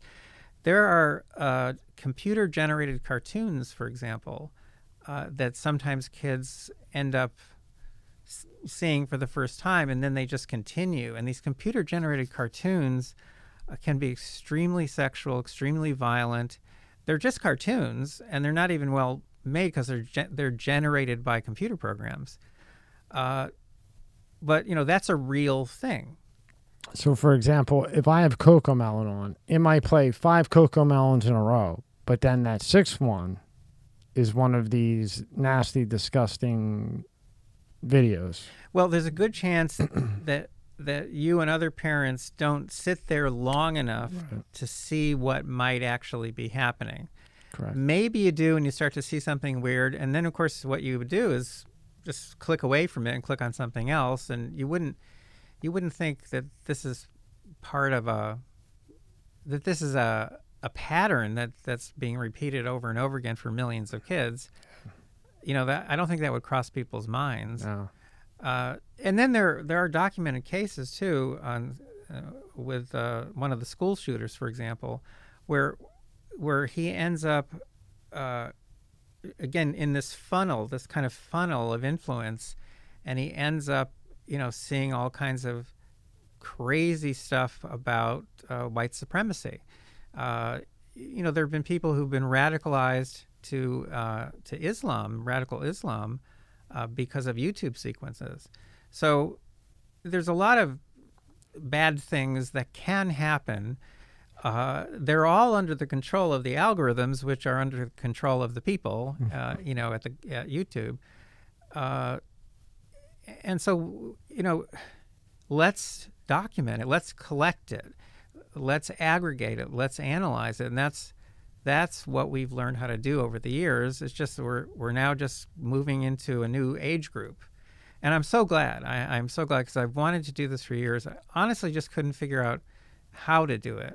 All these things we're doing are new. So, for example, the software that we use it's not packaged software. It's written from scratch, and it's the software that allows us to look over people's shoulders with their permission, and grab what they're seeing on their screen. It's very much like what the Nielsen company invented back in 1950. The Nielsen himself developed some electronics in a little box, and he recruited families, and he attached the box to their TV, and that allowed him to basically look over their shoulders when they're watching television. So he could track what America was watching. And 72 years later, we still use that for the ratings, right? That's right. That's where the Nielsen ratings come from, and they determine whether or not a show is renewed, whether it's kicked off the air, and they determine the advertising rates too. So they're very important. And that system is now used in 47 countries. So this is very similar. What we're doing is very similar. We're just doing it in another medium. We're not looking at television. We're looking at, tech. And tech is not just screens. It's sound. Tech is also, again, devices like Alexa, where there's no screen, there's just sound, but you want to preserve that. So we're working on that too, because you want to preserve it, aggregate it, analyze it. Same thing. And, you have to think about, there's more. I mean, there's all the smart appliances now that are spreading everywhere. If you're monitoring and you're looking for potential threats to people's autonomy, to the autonomy of children, or the possible indoctrination of children, I should say, or threats to the free and fair election, I think as the years go by, you're going to have to be monitoring more and more different kinds of content. And I don't know whether I personally, will be involved when we get to that point, but I hope the people who follow me, in this project, will just stay on top of it. That's the beauty of it. It's tech, so you could keep up with whatever's going on out there, and maybe even stay ahead. You might even be able to anticipate some of the new kinds of tech that are coming down the road. I think that's where you're going to get pretty fast too. I think with the models that you've built, just from what I've seen, at some point soon, I think you have a pretty good way to anticipate because of the trends. The trends don't lie. Well, it's not just that, but let's say that we were sending representatives each year to the tech shows, the trade shows that are basically showing you the technologies that are upcoming, that people are working on. I've given 2 keynote addresses at CeBIT. CeBIT is in Germany, and I'm not sure what's happened with since COVID, but before COVID, it was the largest computer trade show in the world. I think it brought in like 500,000 people each year. We can be monitoring the trade shows. We can be monitoring what might be coming next year, and then of course trying to visualize how could that particular instrument, whatever it is, how might that be used to either spy on people or to manipulate people. Last question, and then I want to play that video out so that you come back and I don't keep you here too long and waste too much of your valuable time when you get these done, because I really want to pick your brain when you get to this part. So I gotta have a way to get you back. For those that, when you go to get a phone, the average person, what would you say, other than none, is the best phone to get overall? Like Apple, Android, we already know that records you every 15, 30 seconds. That is Apple the best option is an iPhone the best option if you're not going to go to, like the black phone, the one that you have, I don't know which one you have now, but the one that you had when you were on Rogan, like the ones like that. What would you say is the best option for the average person? Well, phones are a problem. So, right now, unless you're going to go with one of these specialized types of phones, which are the kinds of phones that people in the intelligence community use. So I use a special phone, for example, and it doesn't have a navigator on it, because if I had a navigator on it, then whoever it is, could track my location at all times, which is very, very valuable information. So then you probably are better off just with the iPhone for now. The problem, though, is the iPhone also is listening nonstop. It's also recording. And Apple is collecting a lot of the same data that Google does, not nearly as much, but same kinds of things. The only difference is that Apple takes under its current leadership, see, emphasis on current. Yeah. Apple takes pride in the fact that they make excellent products and they sell them. And so they don't want you, the user, to become the product. They don't need that to occur. But they're still collecting the data. So we don't know how things might change there under different leadership. There's no question that the change in leadership that took place at Microsoft a few years ago has pushed them in the direction of what I call the surveillance business model. No question about it.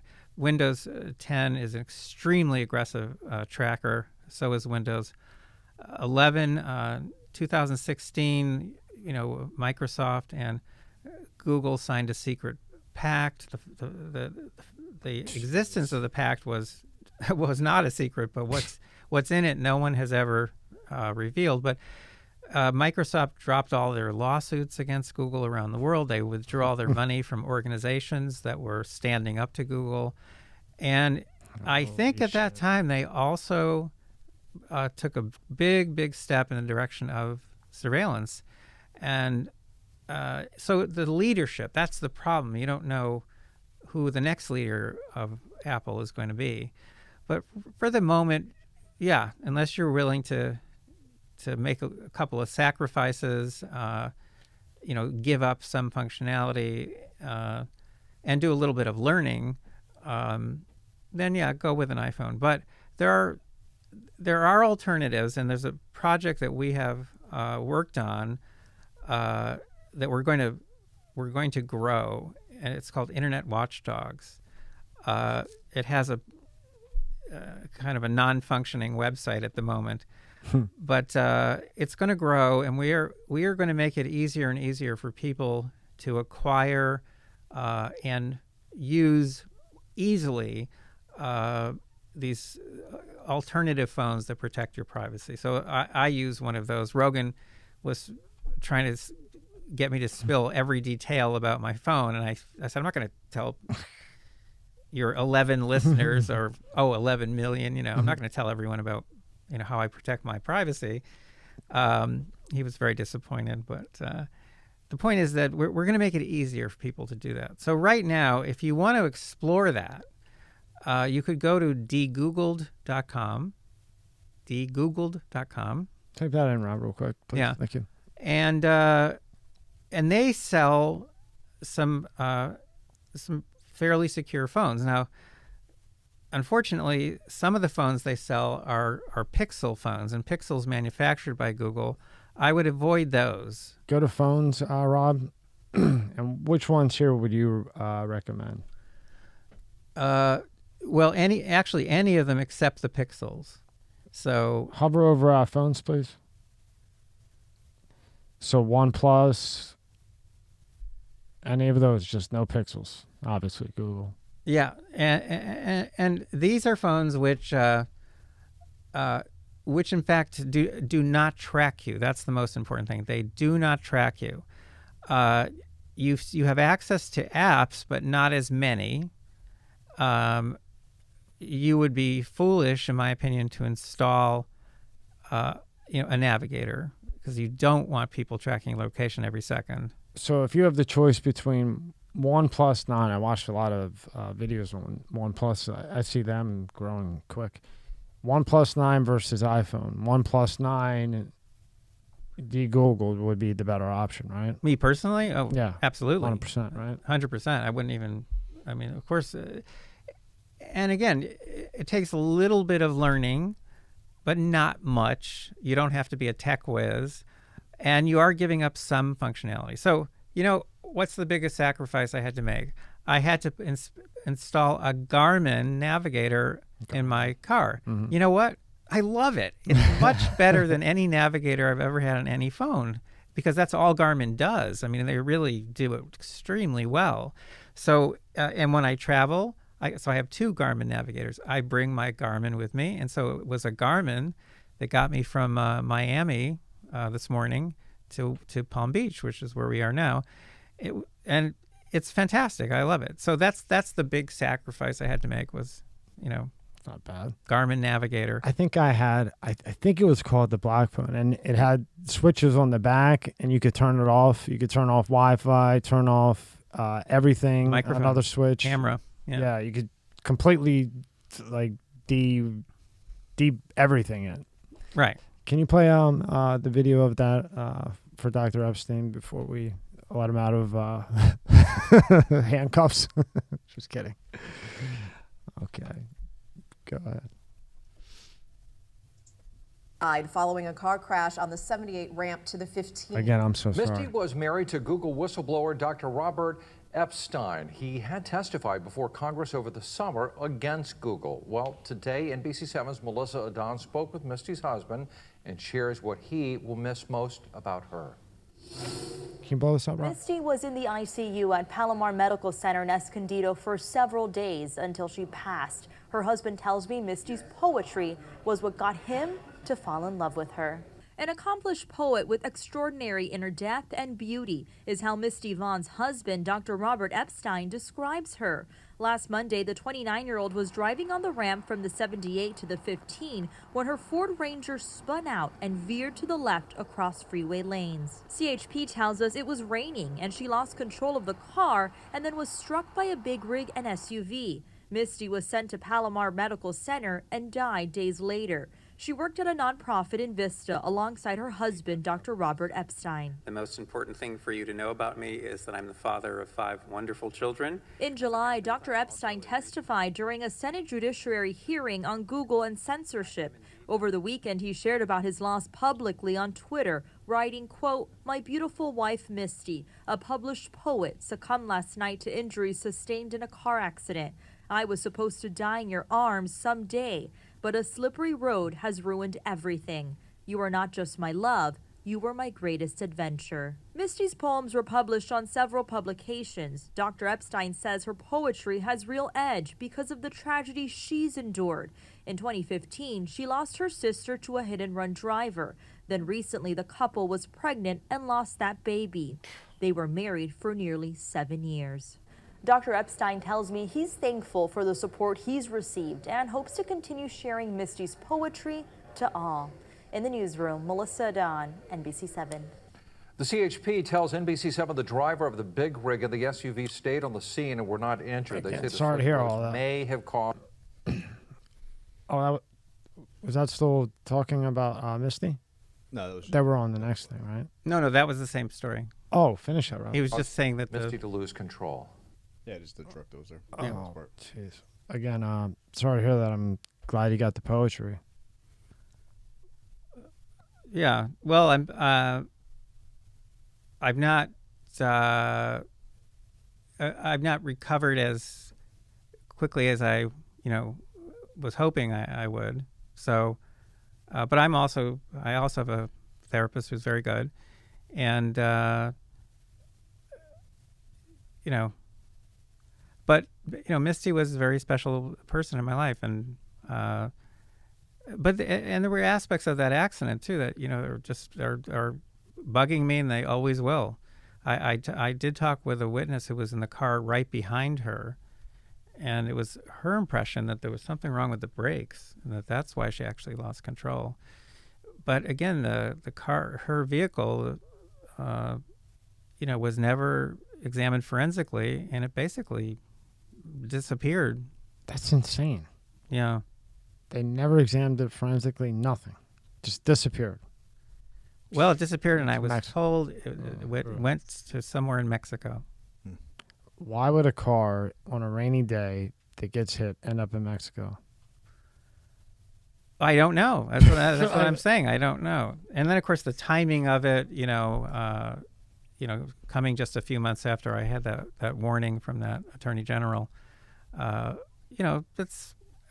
But I've resigned myself to the fact that I will never know, and that I'm hoping I'm able to have another relationship at some point. At the moment, of course, I am thoroughly invested in the work I'm doing. I mean, I love the work, so I have that. You're obviously busy as can be. Very busy, That and helps. well, not just that. I'm surrounded by wonderful people, which helps Yeah. too. So, Misty will always be a big part of me. She, she came into my life a bit later in life, and she was much younger. But she was a very, very grown up. She was an old soul, she would say. She was an old soul. She was raised by her grandparents, so she knew all the same music that I knew. Yeah, that was kind of weird, but yeah, we knew all the same music. I think it's very nice of you to have played that. I really do like that piece because I think it's very respectful. It is, and she was very, very beautiful, and just all I could say is Sorry about that. Sorry, man. I mean, I lost my mom. I was paralyzed for a month. Not a lot of things bothered me. When things happen to me, I have a way that there's nothing I can do. But my mom was one of those ones that they don't tell you anything. Oh, I'm going for a bladder infection. She was in Pennsylvania.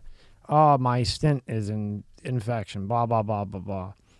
Long story short, I tried. I sent spent almost all my money trying to get her to University of Pennsylvania, who had fixed her 20 years prior to that. Spent all my money, had a plane fly there to get her. And by that time, I guess they had hit her. She thought, I actually sent one of my friends in because she said that they cut off her legs and there was hookers running around. Now, remember, I think she's just there for a bladder infection. Maybe it got worse. And I said, what? And she goes, Tommy, no, they cut my legs off and there's hookers running around. I go, what? And I actually did. I sent one of my friends. I said, I don't care what they say. Just walk through them. Whatever happens, just walk through them. That's my mom. He gets up there and she's like, she's whacked out on morphine. I talked to her friend and her friend tells me, hey, you know, your mom's going to go. And I said, Mom, I'm sending somebody. I don't want it. Anyway, long story short, medical plane gets there, had a nice thing for her so she couldn't bitch that she was uncomfortable and she didn't want it. I think, and after a month of just sitting on my couch staring at the wall, I came to accept it. And I think that she thought, now that I have a kid, I can go now. Because I don't think Tommy will mess up that bad if he's got a kid. But prior to that, I think she felt that she needed to fight through with, you know, the pain of, you know, recovering from colon cancer, constant infections, you know, peeing herself because when they cut it, it was already at stage 5, so it hit the nerve. And I think she held on for one Christmas with my daughter, and then she was gone. And I just think she thought, he's okay now, I can go. So this wasn't very long ago. No. And literally, right, Rob? A month. I mean, I wouldn't talk to anybody. Just, no, I didn't care about work. I didn't care about nothing. Phone off, nothing. I just sat there. It killed me. Like nothing else. Everything else that has happened to me, horrible. Okay, here we go again. Okay, or this happened, that happened. But this one, you know, I was my mom. Yeah. Nothing like that. But, you know, my mom will want me to do the right thing, be the best dad I can, keep being that extreme lunatic that all I do is work and on the stupid computer, but not talking to people, coding and building stuff the right way. And I'm sure your wife would be the same and proud of you at all the stuff you're accomplishing and continuing to accomplish and the big things we have ahead. You're going to get to the bottom of all of this. I know you will. Well, if I don't get bumped off first, I will get to the bottom of all And this. then I got to talk Laura into letting you come back in again. And I have Proton Mail, Laura, I promise. And not through Google. That was Tony, not me. Anything, Rob? No, man, that was amazing. He's usually pretty talkative. I think you knocked him to the back of the wall. Yeah. I hope so. That's what I'm trying to do. Yeah, that was good. For him to be like this, yeah, he's dumbfounded, I believe. But thank you for your time. I know your time is very valuable. You have a lot going on. Thank you for driving up here from Miami, Dr. Epstein. I really appreciate it. Thank you. Hang out with these two peanuts. Thank you, Tommy. Thank you, Tony. And just make sure if you ever write to me again, Proton Mail, please. Absolutely. No more Gmail. Nope. Proton and Signal is embedded in my head. Good. You have it. Thank you so much. Thank you. And all the links that we went through today, I don't care if there's 30. Send them all to me, or I'll ask Laura, and every single one will be in the description. Excellent. Thank you. Thank you so much, and good luck on the article tomorrow. I'm sure it will do bomb like always. Hope so. Thank you, sir.